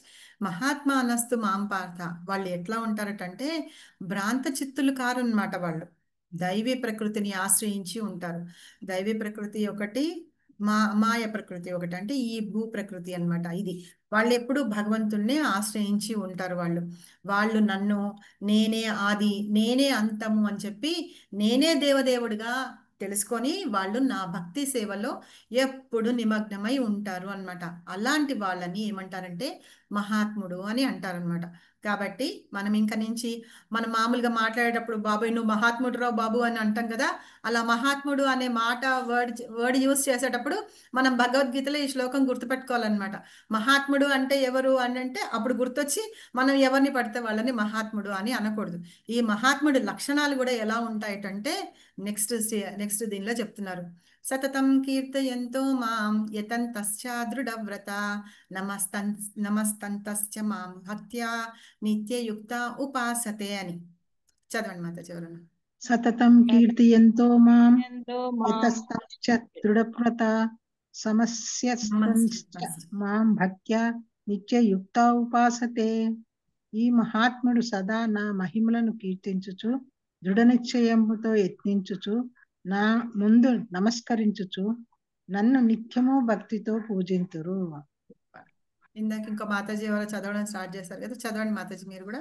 సతతం కీర్తయంతో మాం యతంతశ్చ దృఢవ్రత నమస్యంతశ్చ మాం భక్త్యా నిత్యయుక్త ఉపాసతే. హరే కృష్ణ. హరే కృష్ణ మాతాజీ, థ్యాంక్ యూ. మనం మహాత్ముడు అంటే ఎవరో తెలుసుకున్నాం కదా. ఆ మహాత్ముడు ఏం చేస్తూ ఉంటాడటంటే సతతం నా మహిమలన్నీ ఎప్పుడు కీర్తిస్తూ ఉంటాడు. నేను అంటే భగవంతుడు అని నా మీద దృఢ నిశ్చయంతో ఉంటూ నా ముందు నమస్కరిస్తూ నిత్యం నన్ను భక్తితో పూజిస్తూ ఉంటారు. ఈ 4 పనులు చేస్తూ ఉంటారు అనమాట. ఈ 4 వాళ్ళ లక్షణాలు, అవే చేస్తూ ఉంటారు. సో అలాంటి వాళ్ళే మహాత్ముడు అని ఇక్కడ భగవద్గీతలో మనకి చెప్తున్నారు. వాళ్ళు ఏం చేస్తారట, భగవంతుని మహిమల్ని కీర్తిస్తూ ఉంటారు. తర్వాత దృఢ నిశ్చయంతో ఉంటూ ఉంటారు. భగవంతుడు ఉన్నారు కదా, ఆయన మీద నమ్మకము నిశ్చయంతో ఉంటారు. తర్వాత భగవంతుని ముందు నమస్కరిస్తారు. నువ్వే ఆయనని నిత్యం పూజిస్తూ ఉంటారు అన్నమాట, భక్తితోటి పూజిస్తూ ఉంటారు. సో ఇవి వాళ్ళ యొక్క అంటే లక్షణాలు అని చెప్పచ్చు. ఇక్కడ నలుగురు వీళ్ళు చేస్తున్నారు కదా 4 లక్షణాలు నలుగురు చేస్తున్నారు అనమాట. ఎల్లప్పుడూ జపం చేస్తూ ఉండడం, భగవంతుడు వాగ్దానం మీద విశ్వాసం ఉంచుకోవడం అన్నమాట. తర్వాత భగవంతుడికి ప్రణామం చేస్తూ ఉంటారు. ఆయన భక్తిలోను ఆయన సేవలోను ఎప్పుడూ లీనమై ఉంటారు అనమాట. ఇవి మహాత్ముని యొక్క లక్షణాలు. మనం ఇంకా నెక్స్ట్ టైం నుంచి మహాత్ముడు అంటే మనం భగవద్గీతలో 9.13 12th శ్లోకాలు మనం గుర్తుపెట్టుకోవాలి. సో ఇక్కడ ఏంటంటే సరే మనం మహాత్ములు తెలుసుకున్నాము, నాస్తికులు అంటే తెలుసుకున్నాం. కానీ ఎవరెవరు ఎవరిని ఎలా ఆరాధిస్తారు? కొంతమంది పరోక్షంగా ఆరాధిస్తారు, కొంతమంది ప్రత్యక్షంగా ఆరాధిస్తూ ఉంటారు. పరోక్షంగా ఎవరిని ఆరాధిస్తూ ఉంటారంటే ఏకత్వేన అని, అంటే ఒకరిని మాత్రమే ఆరాధిస్తూ ఉంటారు అనమాట. ఆ ఒకరు ఎవరంటే తమని తాము భగవంతుడిగా చేసుకొని వాళ్ళని ఆరాధిస్తూ ఉండొచ్చు. లేకపోతే పృథిక్వేన అంటే వేరే వేరే దేవీ దేవతలందరినీ కూడా వాళ్ళు ఆరాధిస్తూ ఉండొచ్చు. బహుదా విశ్వతోముఖ అంటే భగవంతుని యొక్క విశ్వరూపాన్ని ఆరాధిస్తారనమాట కొంతమంది. అంటే అందరూ ఆయనలోనే ఉన్నారనమాట. ఆ రియల్లో మనం విశ్వరూపాన్ని చూసాం కదా, అన్ని రకాల మొహాలు అన్ని ఉండి ఉంటాయి కదా భగవంతుడివి. అలాగా ఉన్న విశ్వరూపాన్ని, దాన్ని విరాట్ రూపం అని కూడా అంటారు, ఆ రూపాన్ని ఆరాధిస్తూ ఉంటారనమాట. అయితే అలా చేయడం మూలంగా ఏంటి లాభము ఏంటి అంటే, వాళ్ళు ఎవరైతే ఏది చేస్తూ ఉంటారో, ఏ దేవతల్ని చేస్తూ ఉంటారో ఆ దేవతల లోకానికి వాటికి వాళ్ళు వెళ్తారనమాట. కృష్ణుణ్ణి సమ్మతించిన నిరాకరించిన వారు పొందే ఫలితాలు అనే టాపిక్ కింద మనం ఇక్కడ చెప్పుకున్నాం. యాంతి దేవవ్రత దేవ నిత్రూత్యాని యాంతి పితృవ్రత భూతాని యాంతి భూతేజ్య యాంతి మధ్యాజినోపి మాం. ఎవరైనా చదవండి ప్లీజ్. యాంతి దేవా వ్రతా దేవా నిత్యన్నాంతి పితృవ్రత భూతాని యాంతి భూతేభ్యో యాంతి మధ్యాజినోపి మం. హరే కృష్ణ. హరే కృష్ణ. ట్రాన్స్లేషన్ కూడా చదవండి మాది. దేవతలను పూజించువారు దేవతలలో జన్మింతురు. పితృదేవతలను పూజించువారు పితృలోకమునకు చేరుదు. భూత ప్రేతములను పూజించువారు వానియందే జన్మింతురు. కానీ నన్ను పూజించువారు నాతోనే నివసింతురు. ఇప్పుడు మనం ఇందాక ఎవరెవరు పూజిస్తారనుకున్నాం కదా, ఏకవ్రత, తర్వాత ఏకత్వేన పృథిక్వేన అనుకున్నాం కదా. అలాగా ఎవరెవరిని పూజిస్తారో ఆ లోకాలకు వెళ్ళిపోతారనమాట. ఇప్పుడు దేవతల్ని పూజిస్తూ ఉన్నారనుకోండి, వాళ్ళు దేవతల్లో జన్మిస్తారనమాట, అక్కడికి వెళ్తారు. కొంతమంది పితృదేవతల్ని పూజిస్తూ ఉంటారు, వాళ్ళు పితృలోకానికి వెళ్తారు. కొంతమంది భూత పేత పిశాచాలని వాటన్నిటిని ఇవి చేస్తూ ఉంటారనమాట. అప్పుడు వాళ్ళు ఏం చేస్తారంటే వాళ్ళతో పాటే వాళ్ళ లోకాల్లో జన్మిస్తూ ఉంటారు. కానీ నన్ను ఎవరైతే పూజిస్తూ ఉంటారో వాళ్ళు నాతోటే ఉంటారు, నా దగ్గరకు వస్తారు అని చెప్పి భగవంతుడు చెప్తున్నాడు అనమాట. ఇలాగ కొంతమంది సూర్యదేవుడిని పూజిస్తూ ఉంటే సూర్యలోకాలకు వెళ్తారు, చంద్రలోకానికి వెళ్తారు. అలాగే పితృదేవతలు, భూత ప్రేతాలు అవన్నీ ఎవరిని పూజిస్తే వాళ్ళ దానికి వెళ్తారనమాట. అయితే ఇప్పుడు కృష్ణుడు ఏం చెప్తున్నారు, వేరే వాళ్ళని పూజిస్తే వచ్చే ఫలితం ఏంటి, నన్ను పూజిస్తే వచ్చే ఫలితం ఏంటి, ఈ రెండింటి మధ్య డిఫరెన్స్ ఏంటి అని ఇక్కడ చెప్తున్నారు అనమాట. ఇప్పుడు కృష్ణుడిని పూజించామనుకోండి, ప్రేమతో మనం భగవంతుడిని సేవిస్తామన్నమాట. అంటే నువ్వే నా జీవనాధారము, నువ్వు తప్ప నాకు వేరే లేరు అని ఆల్రెడీ కృష్ణుడు ఇంకా కొన్ని శ్లోకాల్లో చెప్తూ ఉంటారు. మనం చెప్పుకుందాం ఒకసారి ఆ శ్లోకాలు కూడా. ఏం చెప్తారంటే నిన్న మనం తెలుసుకున్నాము, నీళ్ళలో టేస్ట్ నేనే, భూమిలో వాసన నేనే అని అన్ని చెప్తూ ఉన్నారు కదా. అలాగే ఏంటంటే ఇక్కడ కృష్ణ ఇక్కడ కూడా ఈ చాప్టర్లో కూడా కొన్ని రకాలు ఎక్కడెక్కడ నేను ఉన్నాను అని చెప్తున్నారు అనమాట. నేనే మీరు పాటించే ఆచారాన్ని నేనే అని, నేనే యజ్ఞాన్ని అని, మీరు మీ పూర్వీకులకి ఆహుతి సమర్పిస్తూ ఉంటారు కదా, అర్పిస్తూ ఉంటారు, ఆ ఆహుతిని కూడా నేనే అని, తర్వాత వైద్యం చేసే మూలికల్ని కూడా నేనే అని, మీరు జపించే ఏ దివ్య మంత్రమైనా నేనే అని, తర్వాత అగ్నిలో మీరు వేసే ఆద్యం అంటే నెయ్యి పోస్తాం కదా, ఆ నెయ్యిని కానీ హోమాల్లో వేసే అవిసుల్ని కూడా నేనే అని, మీరు సమర్పించే నైవేద్యాన్ని కూడా నేనే అంటున్నారు. అలాగే ఈ విశ్వం మొత్తానికి నేనే తండ్రిని, నేనే తల్లిని, నేనే అన్నింటికీ ఆధారం, నేనే పితామోహుణ్ణి అని చెప్పి, ఇంకా మీకు జ్ఞానం ఏదైతే ఉందో ఆ జ్ఞానాన్ని తీసుకొని వచ్చే వస్తువుని కూడా నేనే అని చెప్తున్నారు అనమాట. తర్వాత ఓంకారాన్ని నేనే అని చెప్పారు. తర్వాత ఋగ్వేద, యజుర్వేద, సామవేదాలు ఏవేవైతే ఉన్నాయో, మన చతుర్వేదాలు ఏవేవైతే ఉన్నాయో ఆ వేదాలన్నీ కూడా నేనే అని చెప్తున్నాను అనమాట. తర్వాత మన అందరి లక్ష్యం ఎవరు? భగవంతుడు అన్నమాట. ఆయన్ని చేరుకోవడం. ఆ లక్ష్యాన్ని కూడా నేనే అంటున్నాడు. మనందరినీ పోషించేవాడు కూడా ఆయనేట. మనందరికీ యజమాని ఆయనే. మనకి ఆశ్రయం కూడా ఆయనే. పైగా మనకి అత్యంత ప్రియమైన సన్నిహితుడు, మన శ్రేయోభిలాషి కూడా నేనే. అంటే భగవంతుడు నేనే అని చెప్తున్నాడు. ఈ సృష్టికి అంతటికీ కారణం నేనే, దాన్ని వినాశనం చేసేది కూడా నేనే. కాబట్టి మీ అందరూ రావడానికి శాశ్వతమైన బీజం ఏదైతే ఉంటుందో అది కూడా నేనే అని చెప్తున్నారు అనమాట. అలాగే ఎందుకు కానీ మనం ఏంటంటే ఈ మాయలో పడి మనం భగవంతుడిని తెలుసుకోలేకపోతామన్నమాట. కానీ ఎవరు తెలుసుకుంటారంటే సద్గుణులైన బ్రాహ్మణులు, ఇందాక చెప్పిన మహాత్ములు ఉన్నారు చూసారా, వాళ్ళు భగవంతుడి మీద ప్రీతి ఎక్కువగా ఉండి వాళ్ళు భక్తి చేస్తూ ఉంటారు కదా, వాళ్ళే నన్ను పూజిస్తూ ఉంటారు అని చెప్పేసి ఇక్కడ చెప్తూ ఉన్నారనమాట. అయితే ఇక్కడ ఇందాక మనం చెప్పుకుంటున్నాము ఈ రెండిటికి ఏంటి డిఫరెన్స్ అని. అయితే భగవంతుడు నేను మీకు ప్రేమని ఇస్తాను అని, మనం భగవంతుడు ఇన్ని రకాలుగా ఉన్నారు కాబట్టి మనం ఏం చేస్తున్నాం అంటే ఆయన మనం ప్రేమగా సేవించుకుంటూ ఉంటాం. కానీ వేరే దేవి దేవతల దగ్గరికి వెళ్ళేటప్పటికి మన భౌతికమైన కోరికలు కోరుతామన్నమాట. ఎప్పుడైతే కృష్ణుడి దగ్గర మనం భక్తితోటి పూజిస్తూ ఉంటామో అప్పుడు మనలో ఉన్న కోరికలన్నీ పటాపంచలైపోయి మనకి ఏది మంచి అనేది భగవంతుడే స్వయంగా ఇస్తాడు. అప్పుడు మనం కోరుకోవాల్సిన అవసరం కూడా ఉండదు. కానీ మిగతా దేవీ దేవతల దగ్గర మనం వెళ్ళినప్పుడు మన భౌతిక కోరికలు కోరుకుంటూ ఉంటాం అన్నమాట. అవి వాళ్ళు ఇస్తూ ఉంటారు. ఆ కోరికలు ఎలాంటివి అంటే తాత్కాలికంగా, ఇప్పుడు పెళ్లి కావాలి అనుకున్నాము, పెళ్లి అయిపోయింది, ఫినిష్. అట్లాగా కొన్ని భౌతికమైన కోరికలు కోరుకొని తాత్కాలికంగానే ఉంటూ ఉంటాం అన్నమాట. దీన్ని ఎలా పోలుస్తున్నారు అంటే మనం షాపులోకి వెళ్ళి ఏమైనా పెట్టి వస్తువు కొనుక్కుంటుంటే వాళ్ళు దుకాణదారుడు ఏం చేస్తాడు, మామూలుగా ఇచ్చేసి పంపించేస్తాడు చూస్తారా, దాంతో పోలుస్తున్నారు అనమాట. కానీ కృష్ణుడు ఎట్లా అంటే తల్లిదండ్రులు మనకి అవసరాలని ముందు నుంచి ఆలోచించుకొని మనకన్నీ ఎలా సమకూరుస్తారో అట్లాగే భగవంతుడు అంటే కృష్ణ పరమాత్ముడు మనకన్నీ ఇస్తూ ఉంటాడని, అది శాశ్వతమైనవి అని, ఆ ఫలితాలు శాశ్వతమైనవని చెప్తున్నారు అనమాట. ఇది ఈ రెండింటి మధ్య డిఫరెన్స్. తర్వాత నెక్స్ట్ ఏం చెప్తున్నారు అంటే ఎలాగా ఆ భక్తులు అనేవాళ్ళు నన్ను ఎలాగా పూజిస్తూ ఉంటారు, ఎలాంటి దీనిలో అంటే భావనలో ఉంటారు, మూడ్లో ఉంటారు అనే విషయాన్ని ఇక్కడ చెప్తున్నారు అనమాట. అనన్యాశ్చింతయంతో మాం ఏ జనః పర్యుపాసతే తేషాం నిత్యాభియుక్తానాం యోగక్షేమం వహామ్యహం. దీని ముందు యాక్చువల్గా నేను ఒక పోల్ పెట్టాలి. మాతాజీ పోల్ పెట్టండి. ఈ శ్లోకం అయిపోయిన తర్వాత చెప్తాను, పోల్ పెట్టండి. సో ఈ శ్లోకం ఎవరైనా చదవండి. చింతయంతో మాం ఏ జనాః పర్యుపాసతే తేషాం నిత్యాభియుక్తానాం యోగక్షేమం వహామ్యహం. కానీ నా దివ్య రూపమును ధ్యానించుచు అనన్య భక్తిచే నన్ను సదా అర్పించు వారి యోగక్షేమములను నేనే వహింతును. వారికి లేని వాటిని సమకూర్చుదును, వారికి ఉన్న వాటిని రక్షింతును. భక్తిచే నన్ను సదా అర్చించే వాళ్ళని కాదు.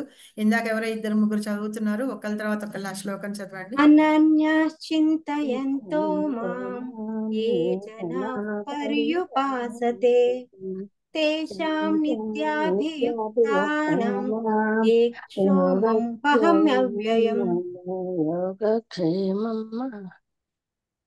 ఇంకెవరైనా చదువుతారా? చదవండి ప్లీజ్.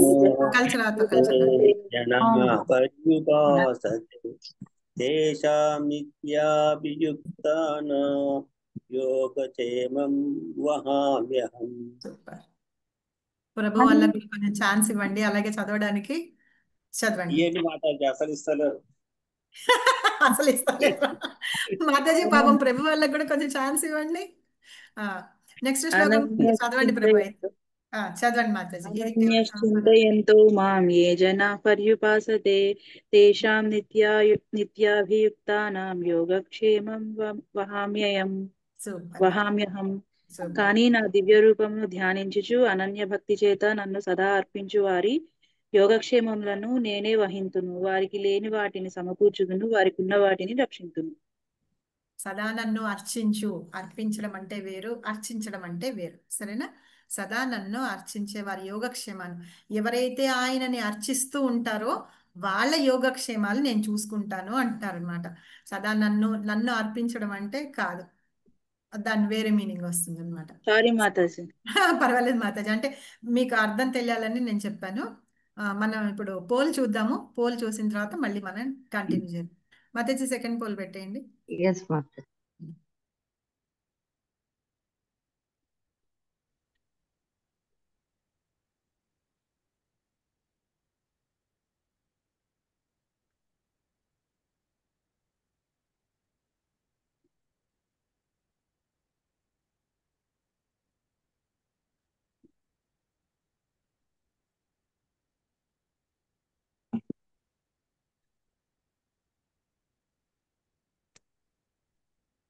క్వశ్చన్ ఏంటంటే యోగక్షేమం వహామ్యహం అని యోగక్షేమం వహామ్యహం అని భగవంతుడు ఎప్పుడు చెప్తాడు? సంపద కోసము ఎవరైతే ఆయన్ని సంపద కోసం కోరుతారో వాళ్ళ కోసం చెప్తున్నారా? అనన్య భక్తితో ఆయన్ను ధ్యానించే వారిని రక్షించేందుకు చెప్తున్నారా? యుద్ధ భూమిలో విజయం కోసం చేసే వాళ్ళ కోసం చెప్తున్నారా? యజ్ఞం చేసే వారి ఫలం ఇచ్చేందుకు చెప్తున్నారా? వీటిల్లో దేనికోసం చెప్తున్నారు అని. అనన్య భక్తితో ఆయన ధ్యానించే వారిని రక్షించాడు. సూపర్. 100%లో 60 మంది మాత్రమే పోల్ చేశారు. నేను కూడా పోల్ చేస్తాను.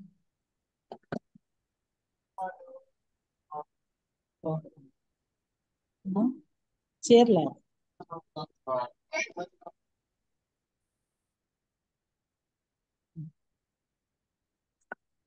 20% పోల్ చేశారు.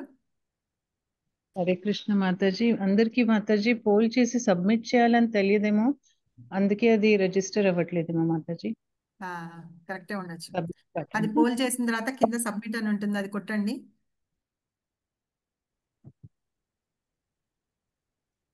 అప్పుడు మీ ఆన్సర్ ఇక్కడ రికార్డ్ అవుతుంది.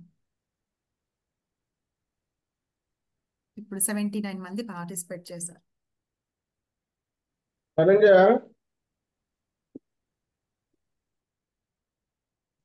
సో తీసేద్దామా? 79 మంది పార్టిసిపేట్ చేశారు. ఓకే, తీసండి మాతాజీ. సో ఆన్సర్ అందరు కరెక్టే పెట్టారు. యజ్ఞం చేసిన వారికి ఫలం ఇచ్చేందుకు కాదు. యోగక్షేమం వహామ్యహం. ఎవరైతే అనన్య భక్తితో, తీసండి మాతాజీ, ఎవరైతే అనన్య భక్తితో, ఇక్కడ మనం చదువుకున్నాం కదా ఇందాక, ఎవరైతే అనన్య భక్తితో నన్ను సేవిస్తూ ఉంటారో వాళ్ళని, వారి యోగక్షేమాలన్నీ నేనే చూస్తాను అని చెప్పి కృష్ణ పరమాత్ముడు చెప్పాడనమాట.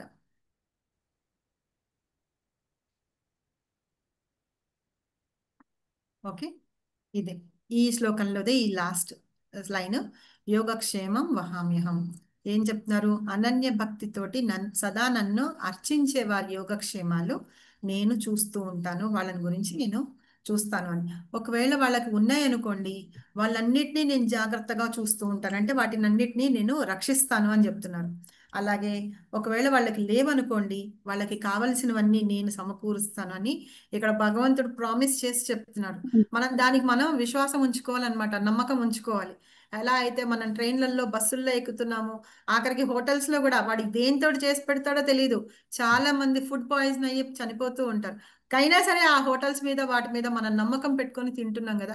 అలాంటిది భగవద్గీతలో స్వయంగా భగవంతుడు చెప్పాడు నేను చేస్తాను అని. సో అలాంటి ఆయన మీద మనం నమ్మకం ఉంచుకోవాలన్నమాట.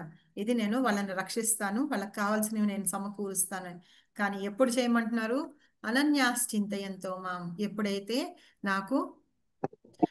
నన్ను ధ్యానిస్తూ అనన్యమైన భక్తితో నన్ను సదా అర్చిస్తూ ఉంటారో వాళ్ళు అని చెప్తున్నారు అన్నమాట. వాళ్ళని నేను రక్షిస్తూ ఉంటాను అని.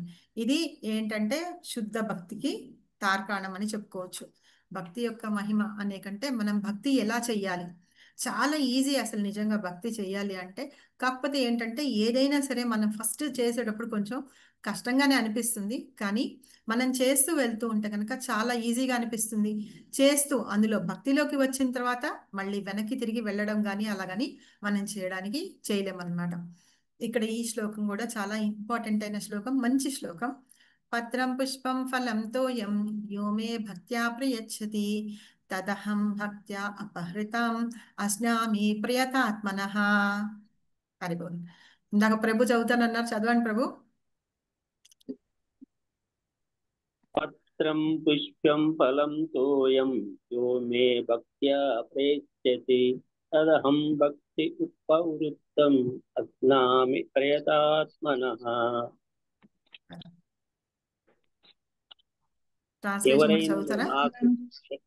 ఎవరైనను నాకు ప్రేమతో భక్తితోను పత్రమును గాని పుష్పమును గాని ఫలమును గాని లేదా జలమును గాని అర్పించినచో దానిని స్వీకరించును. Super, thank you very much. ఇంకెవరైనా ప్రభు చేసి ఉంటే చదవాలనుకుంటున్నారా? పత్రం పుష్పం ఫలం తోయం యో మే భక్త్యా ప్రయచ్చతి తదహం భక్త్యా ప్రహృత మస్నామి ప్రయతాత్మనః. ఎవరైనను నాకు ప్రేమతోను భక్తితోను పత్రమును గాని పుష్పమును కాని ఫలమును కాని లేదా జలమును కాని అర్పించినచో దానిని స్వీకరింతును. ఇంకెవరైనా చదువుతారు? పత్రం పుష్పం ఫలం తోయం యో మే భక్త్యా ప్రయచ్చతి తదహం భక్త్యా ప్రహృత మస్నామి ప్రయతాత్మనః. ఎవరైనాను నాకు ప్రేమతోను భక్తితోను పత్రమును గాని పుష్పమును గాని ఫలమును గాని లేదా జలమును గాని అర్పించినచో దానిని స్వీకరింతును. హరే కృష్ణ. థ్యాంక్ యూ మాతాజీ, థ్యాంక్ యూ ప్రభు. మాతాజీ నేను కూడా చదవాలండి. చదవండి ప్రభు, చదవండి. పత్రం పుష్పం ఫలం తోయం యో మే భక్త్యా ప్రయచ్చతి తదహం భక్తాపహృత మస్నామి ప్రయత్నాత్మః. ఎవరైనాను నాకు ప్రేమతోను భక్తితోను వ్రతముతో గాని పుష్పమును గాని ఫలమును గాని లేదా జలమును గాని అర్పించినతో దాన్ని స్వీకరించును. Thank you very much Prabhuji, thank you very much. So ఇట్లా ఏంటంటే ఇది ఎలాగా ఇక్కడ భక్త్యా అని 2 సార్లు వచ్చింది.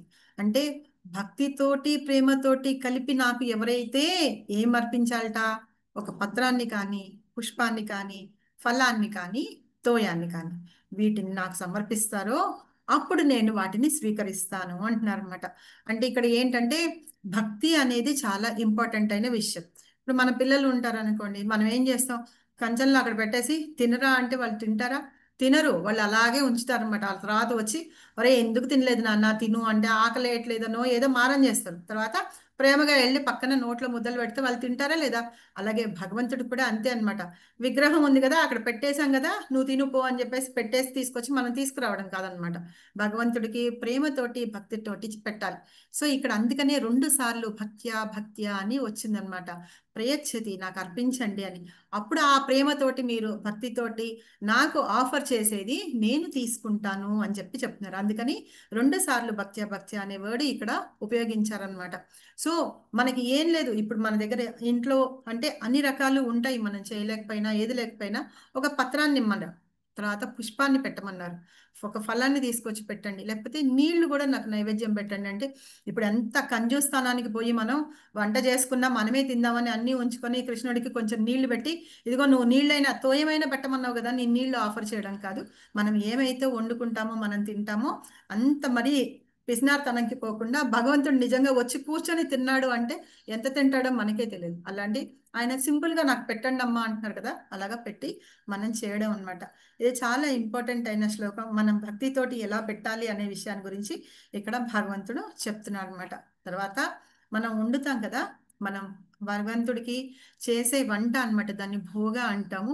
అది ఎప్పుడైతే వంట చేసి మనం నైవేద్యం పెడతామో అది ప్రసాదం అవుతుంది అనమాట. పెట్టడానికి దేవుడి దగ్గర పెట్టినప్పుడు ఆఫర్ చేస్తాం కదా, దాన్ని నైవేద్యం అంటాం. అయిపోయింది, దాన్ని తీసుకొని మనం తీసుకున్నప్పుడు ప్రసాదం అంటాం అనమాట.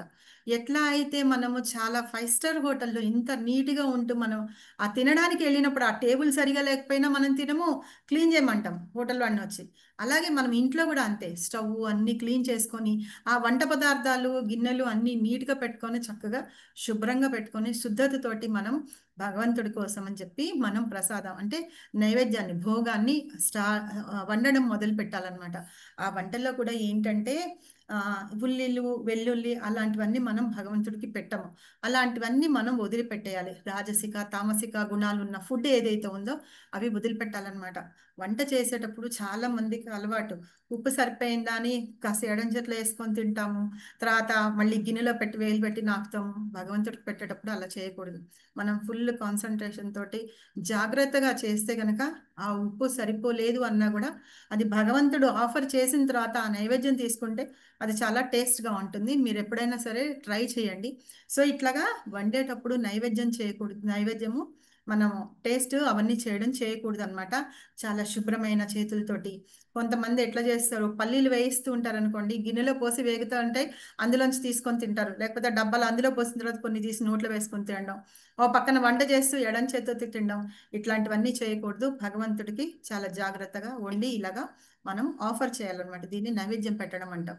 అయితే భగవంతుడికి చూసారా ఇక్కడ భోజనం ఎంత బాగుందో, చూస్తేనే ఎలా అనిపిస్తుంది. సో ఈ శాకాహార భోజనం ఏదైతే ఉందో దాన్ని మాత్రమే మనం భగవంతుడికి ఆఫర్ చేయాలన్నమాట. సాత్విక ఆహారం అంటారు దాన్ని. అయితే ఇది చేసేటప్పుడు ఎట్లా అంటే మనము ఒక మనిషికి సరిపడా, మనం ఇప్పుడు ఎట్లా అయితే ప్లేట్లో అన్ని పెట్టుకొని ఒక మనిషికి సరిపడా మనం పెట్టుకుంటామో అలాగ ఒక మనిషికి సరిపడా అన్ని రకాలు ఏమేం చేసామో మనం కలిసిపోకుండా మనం ఎలా తింటామో, ఇప్పుడు సాంబార్ పోసేసుకొని దాని మీద కూర వేసుకొని ఇంకేమన్నా వేసుకొని అప్పడాలు పైన వేసుకుంటే మెత్తగా అయిపోతాయి మనం తినడానికి. సో అట్లాగా భగవంతుడికి కూడా పెట్టేటప్పుడు మనం జాగ్రత్తగా అనమాట, చిన్న కటోరీల్లో వాటిల్లో, అందుకనే అలా పెట్టారు. ఈ లిక్విడ్వి అవి ఏమన్నా ఉన్నా పక్కన పెట్టుకొని అట్లాగా భగవంతుడికి ఒక మనిషి కూర్చొని తింటే సరిపడా ఆహారం ఎట్లా ఉంటుందో అంతవరకు నైవేద్యం పెట్టాలన్నమాట. గ్లాస్తో కంపల్సరీగా మనం నీళ్లు తాగుతాం కదా, అందుకనే గ్లాస్తో నీళ్లు కూడా పెట్టారు. సో ఇలాగా భగవంతుడికి పెట్టి ప్రతి వంట మీద ఒక్కొక్క తులసి ఆకు వేయాలన్నమాట. ఇలాగ తులసి ఆకు వేస్తేనే భగవంతుడు దాన్ని స్వీకరిస్తారు. సో అట్లాగా చేసి పెట్టి మనం గంట మోగిస్తూ ఇక్కడ ఒక మంత్రం ఉంది, అది చదువుతాము. నాకు ఎవరన్నా హెల్ప్ చేయండి. ఒక్కొక్కళ్ళు ఒక్కొక్క మంత్రం చదవండి. హరి బోల్. ఓం నమ విష్ణుపాదాయ కృష్ణ ప్రేష్టాయ భూతలే శ్రీమతే భక్తి వేదాంత స్వామి ఇది నామిసే నామస్తే సారస్వతే దేవే గౌరవాణి ప్రవారిణే నిర్విశేష శూన్యవాది పాశ్చాత్య దేశతారిణే. ఈ మంత్రాన్ని 3 సార్లు చదువుతాం అన్నమాట. నెక్స్ట్ మంత్రం ఇంకెవరన్నా చదవండి. నమో నారాయణాయ కృష్ణ ప్రేమ ప్రదాయతే కృష్ణాయ చైతన్య నామినే పౌరద్విషే నమః. ఈ నమో బ్రాహ్మణ్య దేవాయ గో బ్రహ్మణ హితాయ చ జగద్హితాయ కృష్ణాయ గోవిందాయ నమో నమః. సో ఇట్లాగా ఈ మంత్రాన్ని ఒక్కొక్క దాన్ని 3 సార్లు చదివి మనం గంట ముగిస్తూ ఆ మంత్రాన్ని చదవాలన్నమాట. తర్వాత ఆ ప్రసాదాన్ని అట్లాగే దేవుడి మందిరంలో అలాగే ఉంచి మనం కర్టెన్ కానీ ఏమన్నా ఉంటే కనుక వేసేసి మనం కింద కూర్చొని ఒక మాల 2 మాల జపం చేస్తూ ఉంటాం అనమాట. మినిమం ఒక 7 నిమిషాల నుంచి 15 నిమిషాల వరకు మనం ప్రసాదం అక్కడ భగవంతుడి దగ్గర ఉంచుతాం. ఎందుకంటే భగవంతుడికి ఆఫర్ చేసేటప్పుడు ఆయనకి చేసిన తర్వాత పక్కన వాళ్ళు వీళ్ళు చూడకుండా, మనం చిన్నపిల్లలకు కూడా అలాగే కదా, అన్నం పెట్టేటప్పుడు ఏం పెట్టేటప్పుడు అమ్మో పక్క వాళ్ళు చూస్తున్నారు వీళ్ళు చూస్తున్నారు నాకు 10 మంది ఉంటే 10 మందిలో పెట్టమన్నమాట. అందుకని కర్టన్ వేస్తారు భగవంతుడు. తర్వాత అయిపోయిన తర్వాత గంట కొట్టి భగవంతుడి పర్మిషన్ తోటి కర్టన్ ఓపెన్ చేసి ఆ ప్రసాదం తీసుకొని మిగతా వాళ్ళు కలిపి ఇలాగా అందరూ కూర్చొని ప్రసాదం తింటారన్నమాట. సో ఇలాగ ప్రసాదం అంటే మనం మామూలుగా భోజనం అంటే ఇలా చెయ్యాలి, కృష్ణుడికి ఆఫర్ చేసి చెయ్యాలి. మనం ఏం చెప్పుకున్నాము ముందు చాప్టర్స్ లో, భగవంతుడికి ఆఫర్ చేయకుండా తింటే గనక అది పాపంతో సమానం అని. ఇప్పుడు ఆ భక్తులం ఏం చేస్తున్నాం, మనము భగవంతుడికి ఆఫర్ చేస్తున్నాం. మనకి ఏమేమి తినాలనిపిస్తుందో అన్ని చేయండి చక్కగా చేసి ఆయనకు ఆఫర్ చేసి మనం తీసుకోవడం వల్ల మనకి తృప్తి కలుగుతుంది. చూసారా, మన కోరిక తీరడమే కాకుండా మనం భగవంతుడితో పర్మిషన్ తోటి మనం తీసుకుంటున్నాం కాబట్టి అక్కడ కర్మ అనేది ఉండదన్నమాట. అది భగవంతుని దానిలో మనం చేస్తున్నాం కాబట్టి. ఇక్కడ గులాబ్ జామ్లో అవి కూడా చేసి ఉన్నారు, స్వీట్స్ అవన్నీ కూడా చేసి ఉన్నారు చూసారా. సో ఇట్లాగా అన్ని మనం అలా తీసుకోవచ్చు అన్నమాట. సో ఇట్లాగా ప్రసాదం తీసుకుంటే ఏంటంటే మనకి శరీరానికి కావలసిన పోషణ అవుతూ ఉంటుంది. మనము చేసే కర్మలకి మనం చేసే పనుల కర్మ కూడా ఉండకుండా ఉంటుందన్నమాట. సో ఇంకా ఏం చేయాలి అంటే నిష్కామ కర్మయోగం అంటున్నాం కదా. మనం అంటే మనం ఫలితం లేకుండా చేసే ఇదనమాట. మన ధర్మం ఏమైతే ఉందో మనం చేసే ఉద్యోగం కానీ ఏమైనా సరే ఇక్కడ అన్ని రకాలు చూపిస్తున్నారు అనమాట. పొలం దున్నడం, రాజులైతే గనక ఈ యుద్ధాలు చేసేవి, తర్వాత వీళ్ళు చెప్పేది గురుకులంలో చెప్పేవి, తర్వాత మామూలుగా ఇప్పుడు ఉద్యోగాలు అవన్నీ చేస్తుంటారు. అన్ని కృష్ణుడి కోసం చేస్తున్నాం అన్నట్టుగా మన జీవితంలో కృష్ణుడిని సెంటర్ చేసుకొని మనం చేస్తూ ఉంటే కనుక అవన్నీ నిష్కామ కర్మయోగం లాగా వస్తుంది. అవన్నీ కృష్ణ చైతన్యంలో వర్క్ చేస్తున్నట్టే ఉంటుంది అనమాట. మనం తినే ప్రతిదీ భగవంతుని యొక్క ప్రసాదం, అంటే ఆయనకి ఆఫర్ చేసిన తర్వాత తినడం అనమాట. ఏ దానం చేసినా సరే కృష్ణ చైతన్యంలో మనం పురుగోతి కావడానికి మనం ఇప్పుడు డొనేషన్లు ఇచ్చినా ఏమి ఇచ్చినా సరే భగవంతుని పేరు మీద అట్లాగా నామం పేరు మీద ఇవ్వడం మూలంగా. తర్వాత తపస్సు అంటే భగవంతుని యొక్క నామ జపాన్ని మనము 24 గంటలు మనం జపిస్తూ ఉండడం అన్నమాట. మనం ఖాళీ కూర్చున్నా కూడా పర్వాలేదు, మనం కృష్ణుని నామాన్ని జపించుకుంటూ ఉండొచ్చు. పూర్వకాలంలో చూస్తుంటే కింద మన పెద్దవాళ్ళు ఎట్లాగా కింద కూర్చున్నా లేచినా రామ అనడమో కృష్ణ అనడమో చేస్తూ ఉంటారు. తర్వాత ఏదన్నా చేసుకొని ఎవరైనా పెట్టారనుకో కృష్ణార్పణమస్తు అంటూ ఉంటారు. అలాగా భగవంతుని నామాన్ని మనం మామూలుగా కూర్చున్నా ఎప్పుడూ చేస్తున్నా సరే భగవంతుని నామాన్ని 24 గంటలు కూడా జపిస్తూ ఉండాలి. అంటే మాల మీదే కాకపోయినా కూడా మన నోట్లో భగవంతుడిని ధ్యానం చేసుకుంటూ ఉండొచ్చు అన్నమాట. సో ఇలాగా చేయడం వల్లగా వచ్చే ఫలితం ఏంటంటే భగవంతుని సేవతో మన కార్యకలాపాలన్నీ అనుసంధానం కనెక్ట్ అవుతాయి అన్నమాట. ఇప్పుడు మనం చేసిన కార్యక్రమాలు ఏవేవైతే ఉంటాయో, పనులు ఏవైతే ఉంటాయో అవన్నీ భగవంతునికి కనెక్ట్ అవుతుంటాయి. దాని ద్వారా మనకి లభిస్తుంది స్వేచ్ఛ, అంటే అన్ని లభిస్తుంది, భగవంతుని ధామము లభిస్తుంది అనమాట. ఇంకా ఏం లభిస్తాయో కూడా చెప్తా. ఇప్పుడు సపోజ్ ఇక పాప ఉంది చూసారా, ఈ పాప చిన్న డాల్ పెట్టుకొని ఉంది, అది వదిలేయమంటే వదిలేయట్లేదు, ఎందుకంటే అది చాలా ప్రియమైంది అనమాట. మనం కూడా అలాగే అనమాట. ఇక్కడ కృష్ణ ఏమంటున్నారు, నీకు ఇంతకంటే మంచిది మెరుగైంది నేను ఇస్తాను అని చెప్పి దాన్ని వదిలేయమంటారు. కానీ ఈయన ఇస్తాడు అని మనకి తెలియదు కదా, పాపకు తెలియదు కదా, అందుకని ఇది వదిలేయట్లేదు అనమాట. మన పరిస్థితి కూడా అలాగే ఉంటుంది. మనం ఇవన్నీ పట్టుకొని ఇవే నావి అనుకుంటూ వాటిని పట్టుకొని కూర్చున్నాం. ఒకవేళ వాటిని వదిలిపెట్టామనుకోండి కృష్ణ మనకు అంతకంటే మంచిదేమన్నా ఇస్తాడేమో, ఆయనకి పెద్ద పెద్ద ప్లాన్స్ ఉండుంటాయి మన కోసం అని చెప్పేసి ఆ విషయాన్ని మనం అర్థం చేసుకోలేకపోతాం అన్నమాట. కొంతమంది ఏంటంటే నాకే ఎందుకు ఇవ్వట్లేదు, నాకే ఎందుకు ఇట్లా అవుతుంది అని చెప్పేసి చాలా మంది అనుకుంటారు. ఇక్కడ 9.29 శ్లోకం తాత్పర్యం ఉంది, ఎవరైనా చదువుతారా?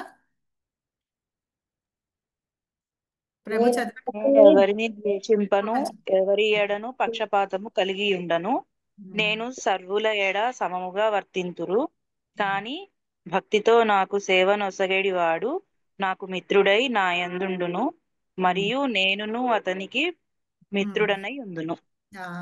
నేను ఎవరిని ద్వేషించను, ఎవరి ఏదా పక్షపాతం బుద్ధి అనేది నాకు ఎప్పుడూ ఉండదన్నమాట. ఎవరు నన్ను ఎలా ప్రేమిస్తారో ఎలా పూజిస్తారో వాళ్ళకి నేను అలాగా రెసిప్రకేట్ అవుతాను అని చెప్తున్నారు.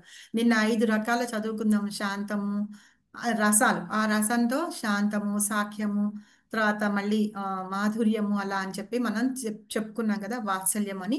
అలా ఆ భావంలో ఏ భావంలో నన్ను పూజిస్తే వాళ్ళకి నేను అలాగా దొరుకుతానన్నమాట. కానీ పక్షపాతం అనేది నాకు ఎవరి మీద ఉండదు, అందరూ నాకు సమానమే అన్నమాట. అందరూ ప్రతి వాళ్ళు నాకు సమానమే. కాకపోతే మనం ఎలా ఆయన్ని పిలుస్తామో చేస్తామో అని. ఇప్పుడు సపోజ్ ఇందాక ప్రభు ఉన్నారు కదా, ఆ ప్రభు వాళ్ళ కొడుకు పిల్లలకి తండ్రి, వాళ్ళ ఆవిడకి హస్బెండ్, తర్వాత వాళ్ళ అమ్మకి ఆయన కొడుకు, తర్వాత ఒకవేళ ఆయన ఉద్యోగం చేస్తున్న టీచర్ అనుకోండి, టీచర్ అయితే గురువు, అలాగా ఒక్కొక్క పొజిషన్ పోషిస్తూ ఉన్నారు. అలాగే మాతాజీస్ కూడా తల్లిగా, భార్యగా, మళ్ళీ అత్తగా, కోడలిగా, ఇన్ని రకాల బాధ్యతలు ఎలా అయితే స్వీకరిస్తూ ఉన్నారో భగవంతుడు కూడా అంతే అన్నమాట. మీరు నన్ను ఎలా వచ్చి నన్ను పూజిస్తారు, నన్ను ఎలా ధ్యానిస్తారు, అలాగా నేను మిమ్మల్ని కాపాడుతాను అని చెప్తున్నారు. అది కూడా ఏంటంటే భక్తితో నాకు సేవ చెయ్యండి అని చెప్తున్నారు అనమాట.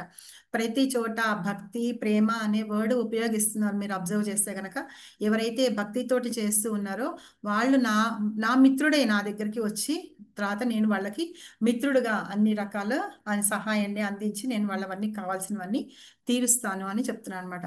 అలా చేయడం మూలంగా ఏమవుతుందటంటే, ఇది చదవండి ఎవరైనా. అతడు శీఘ్రమే ధర్మాత్ముడై శాశ్వతమైన శాంతిని పొందును. ఓ కౌంటేయ, నా భక్తుడెన్నడను నశింపడని ధైర్యంగా ప్రకటింపు. ఇప్పుడు అలాంటి వాళ్ళు ఏంటిట, శీఘ్రంగా అంటే ఇమీడియట్ గా అన్నమాట.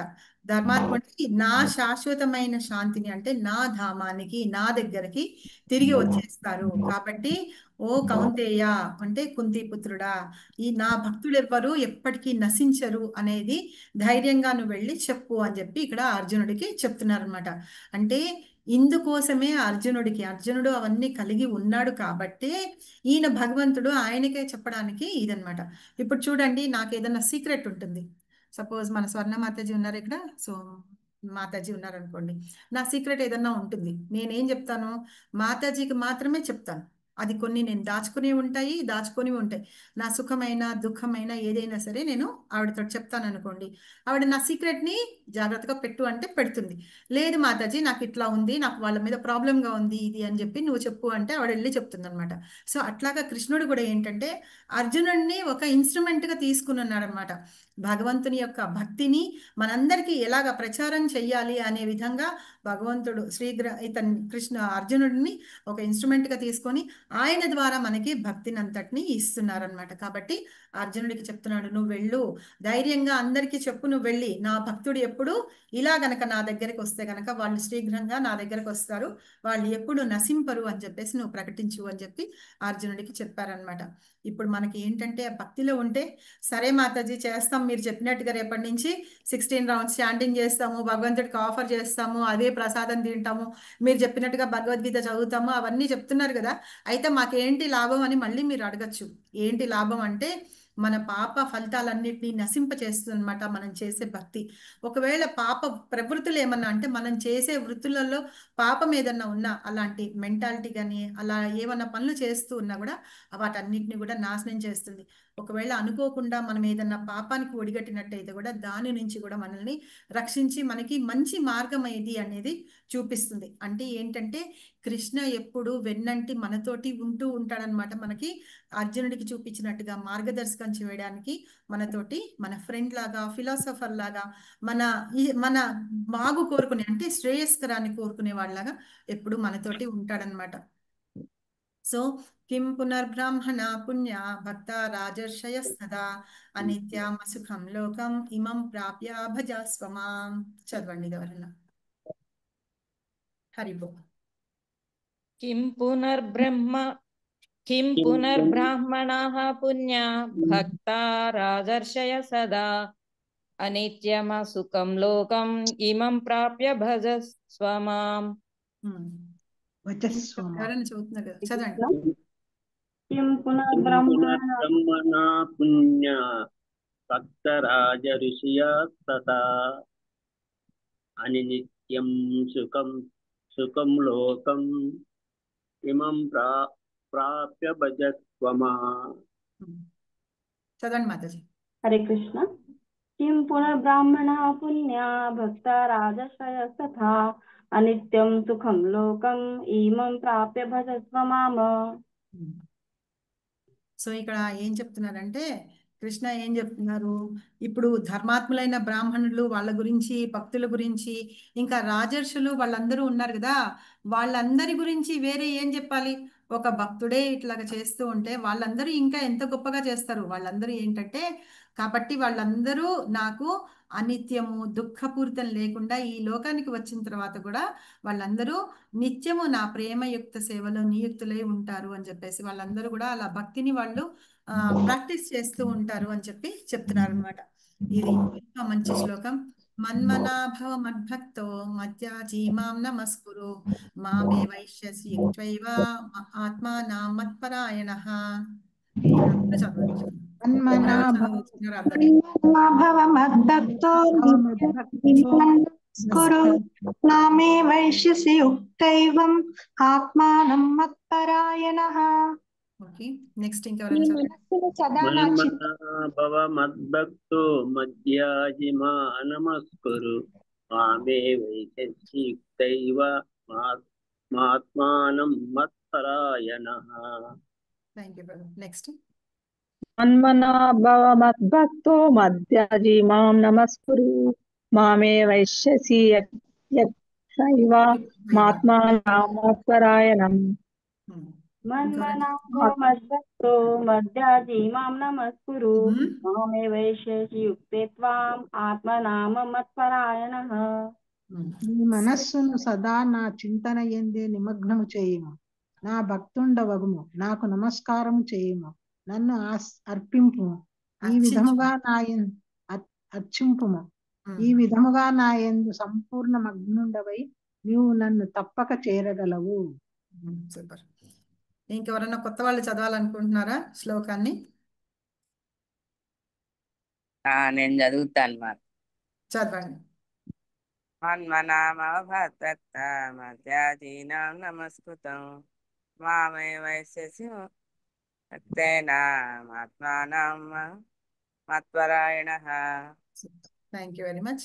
సో ఈ శ్లోకం మీనింగ్ ఏంటంటే, మన్మనాభవ మద్భక్తో, ఎవరైతే మనస్సులో కూడా నాయందే చింతన చేస్తూ మధ్యాజీమాం నమస్కురు, నాకే నమస్కారం చేస్తూ మామ వైశ్యసి యుక్తైవ, నా భక్తుడే అవుతూ నాకు నమస్కారం చేస్తూ, తర్వాత ఆత్మలో కూడా నా గురించి అనుకుంటూ నన్ను అర్చిస్తూ ఉంటారో వాళ్ళు నా యందు సంపూర్ణంగా నిమగ్నమై వాళ్ళు నన్నే తప్పక చేరగలదు అని.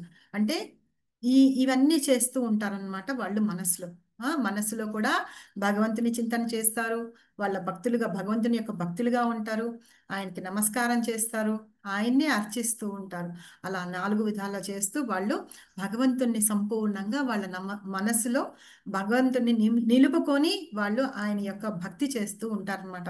అలాంటి వాళ్ళు తప్పకుండా నా దగ్గరికి వస్తారు అని భగవంతుడు చెప్తున్నాడు. కాబట్టి ఏంటంటే మనం ఏం చేయాలి, ఈ హరే కృష్ణ మంత్రం ఏదైతే ఉందో భగవంతుడిని మన మనస్సులో నిలుపుకొని మనము ఎప్పుడు ఆయన మంత్రాన్ని చాంట్ చేస్తూ, వీలైతే కీర్తన చేస్తూ, ఇలాగా కాంగ్రిగేషన్లో వెళ్ళి భక్తుల సాంగత్యంలో నృత్యం చేస్తూ, కీర్తనలు చేస్తూ, ప్రసాదం తింటూ ఎంజాయ్ చేయాలి జీవితాన్ని అని చెప్పి భగవంతుడు ఇక్కడ స్వయంగా చెప్తున్నారనమాట ఈలో. సో ఇదే అర్జునుడికి ఇచ్చిన రహస్యమైన జ్ఞానం. సో రహస్యం అని చెప్తూ మనందరికీ కూడా చెప్పారు. ఆ రహస్యాన్ని మనందరం కూడా పాటిస్తూ మిగతా వాళ్ళందరికీ కూడా చెప్పి వాళ్ళందరినీ కూడా భక్తుల్ని చేసి భగవంతుడు అంటే ఎవరు, ఎందుకు మనం భక్తి చేయాలి అని చెప్తూ వాళ్ళని ఈ భౌతికమైన దుఃఖాలు ఏవైతే ఉన్నాయో వాటిన్నిటి నుంచి బయటపడేటందుకు మనందరం కూడా ప్రయత్నం చేద్దాము. సో ఇది ఇవాల్టి రాజగుహ్య రాజ విద్య యోగం.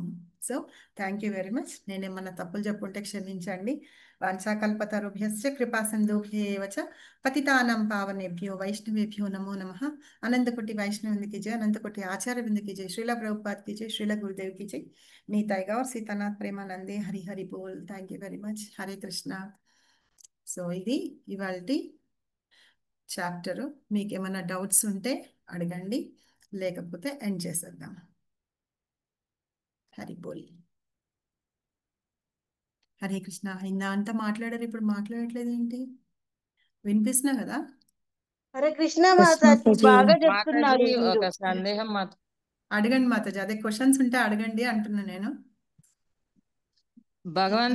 మనం మనకి భగవంతుడే దిక్కు అనుకుంటాం కదా మాతాజీ. అవును. మరి దిక్కు లేకుండా చేసేది కూడా భగవంతుడే కదా. అయ్యో, మనకి దిక్కు లేకుండా ఎందుకు చేస్తాడు మాతాజీ? అంటే ఒక అనాథలు ఉంటారు, వాళ్ళకి ఇల్లు ఆశ్రయం ఏమీ లేకుండా అట్లా రోడ్ల మీదైనా అట్లా ఉంటుంటారు కదా. వాళ్ళు మనము ముందు అధ్యాయంలో చదువుకున్నప్పుడు కర్మ గురించి చదువుకున్నాం కదా, ఆ కర్మ ఫలితాన్ని అనుభవించాలి కదా. మా కర్మని మనం అనుభవించాలి, మన పాప కర్మలు చేసినవన్నీ మనము అనుభవించాలనుకుంటాం. మొన్న మధ్య కూడా మాతాజీ అడుగుతున్నారు, మాతాజీ మీకు ఇక్కడ దొరుకుతుంది ఆన్సర్ అని. మన పిల్లల్ని మనం చూడరు, మన వాళ్ళకి బాధ్యత కాదా అంటే, మనం చేసే బాధ్యత మనం నిర్వహిద్దాము, వాళ్ళకి చెప్దాము. మనం ఏంటంటే మనం ఏది చేస్తూ ఉంటే చిన్నప్పటి నుంచి పిల్లలు మనల్ని ఫాలో అవుతారు. అందుకనే అప్పుడు చెప్పింది, రోల్ మోడల్స్ అని. వాళ్ళు బయటికి ఎందుకు వెళ్ళిపోతున్నారంటే వాళ్ళ తల్లిదండ్రులు వాళ్ళకి రోల్ మోడల్స్గా కాలేకపోతున్నారని. బట్ సపోజ్ చూడండి, మనము మొబైల్ ఫోన్ తీసుకొని ఉంటాము, మనం 24 గంటలు మొబైల్ ఫోన్ పెట్టుకొని సీరియల్స్ చూస్తూ, సినిమాలు చూస్తూ, వాళ్ళతోటి వీళ్ళతోటి చాటింగ్ చేసుకుంటూ, తర్వాత చుట్టుపక్కల వాళ్ళతోటి ఏంటంటే మీటింగ్లు పెట్టుకుంటూ కూర్చుంటాము. పిల్లలు రాగానే అక్కడ పడేసాము తిను అంటే వాళ్ళు ఎందుకు తింటారు? తినరు కదా. వాళ్ళు అదే పని చేస్తారు, తినకుండా వాళ్ళు అలాగే పెట్టుకొని వాళ్ళు కూడా ఫోన్లో పెట్టుకొని చూసుకుంటూ ఉంటారు. అవునా కదా? మనం ఏది చేస్తే అదే చేస్తారు. ఇప్పుడు ఆవు గట్టును మేస్తూ ఉంటే గట్టును మేయమని చెప్పి దూడకి చెప్పి ఆ వెళ్ళి చేలో మేస్తే దూడ గట్టు మీద మేయదు కదా, చేలోని మేస్తుంది వెళ్ళి. అవునా కదా? తల్లి ఎటువైపు వెళ్తే ఆ బిడ్డ అటువైపు వెళ్తుంది. తల్లిదండ్రులు ఎటువైపు వెళ్ళి వాళ్ళు ఏం చేస్తుంటే పిల్లలు అదే ఫాలో అవుతారు. కాబట్టి మనం ఫస్ట్ అసలు ఆధ్యాత్మికత అంటే నేర్చుకొని మనం ఆ దారిలో వెళ్తూ ఉంటే పిల్లలు కూడా అలాగే వస్తారనమాట కంపల్సరీగా. అలాంటప్పుడు నిజంగానే వాళ్ళు మనల్ని బాధ్యతగా చూసుకోరు అనేది ఏముంది. ఇప్పుడు మన అత్తగారులని మామగారులని తల్లిదండ్రులని మనం జాగ్రత్తగా చూసుకుంటూ ఉన్నాం అనుకోండి, రేపు వాళ్ళు చూసుకుంటారు. చూసుకోకపోతే అంటే పక్కన వదిలిపెట్టేయండి. మనం నేర్పించండి, మనం నేర్పించాం వాళ్ళకి. వాళ్ళు బయట విద్య చేసి నేర్చుకుంటే వాళ్ళకి మనం దానికి ఏం చేయలేము. సరేనా? కాబట్టి చాలా మంది పిల్లలు తల్లిదండ్రులనే వాళ్ళు ఫాలో అవుతూ ఉంటారనమాట. కాబట్టి మనం ఏది చేస్తే వాళ్ళు ఫాలో అవుతారు. బయట నుంచి జ్ఞానం తెచ్చుకొని వస్తే కనుక దానికి మనం ఏం చేయలేము. కానీ మనం కూడా ఏంటంటే మనం వాళ్ళని మంచి దారిలో పెట్టాలి. మనం కాకపోతే ఎవరు పెడతారు మన పిల్లల్ని? రేపు తప్పు దారిలో వెళ్తే వాళ్ళు ఎవరన్నా వచ్చి మనల్ని అంటారా, లేకపోతే బయట వాళ్ళని ఇంకెవరినన్నా అంటారా? మంచికైనా చెడుకైనా మనల్నే అంటారు. మనల్నే అంటారు. మంచిగా అన్నా అనకపోయినా చెడుకైతే కంపల్సరీగా అంటారు. అనడానికి 1000 నోళ్ళు వస్తాయి. కాబట్టి మనం ఏది చేస్తూ ఉంటే మనం వాళ్ళకి ఫాలోవర్స్ గా ఉండాలి, రోల్ మోడల్స్ గా ఉండాలి అని చెప్తారనమాట. అందుకని సరేనా? థ్యాంక్ యూ మాతాజీ. హరి బోల్. ఓకేనా? ఇంకేమైనా డౌట్స్ ఉన్నాయా ఎవరికన్నా? హరే కృష్ణ మాతాజీ. చెప్పండి మాతాజీ. మనము దేవుడికి ఆఫర్ చేయడానికి ఈవినింగ్ కూడా స్నానం చేసి చేయాలా మేడం? గృహస్థులు రోజుకి 2 సార్లు కంపల్సరీగా, 3 సార్లు స్నానం చేయమంటారు. 2 సార్లు అయితే కంపల్సరీ చేయాలి. సరేనా? పొద్దున సాయంత్రం 2 సార్లు స్నానం చేయాలి. సాయంత్రం ఇంట్లో దీపం పెట్టాలి, తులసి ఆరతి ఇవ్వాలి, తర్వాత గౌర ఆరతి ఉంటుంది, ఆరతి ఇవ్వాలి. మామూలుగా మనం వండుకుంటాం కదా సాయంత్రం పూట, అది నైవేద్యం పెట్టాలి. భగవంతుడికి నైవేద్యం పెట్టి తీసుకోవాలి మనం. అది మన సాంప్రదాయం. యాక్చువల్గా మనం చేయాల్సిన పద్ధతి అది. సరేనా? హరే కృష్ణ. హరే కృష్ణ. హరిపోల్. ఇంకేమైనా డౌట్స్ ఉన్నాయా ఎవరికన్నా?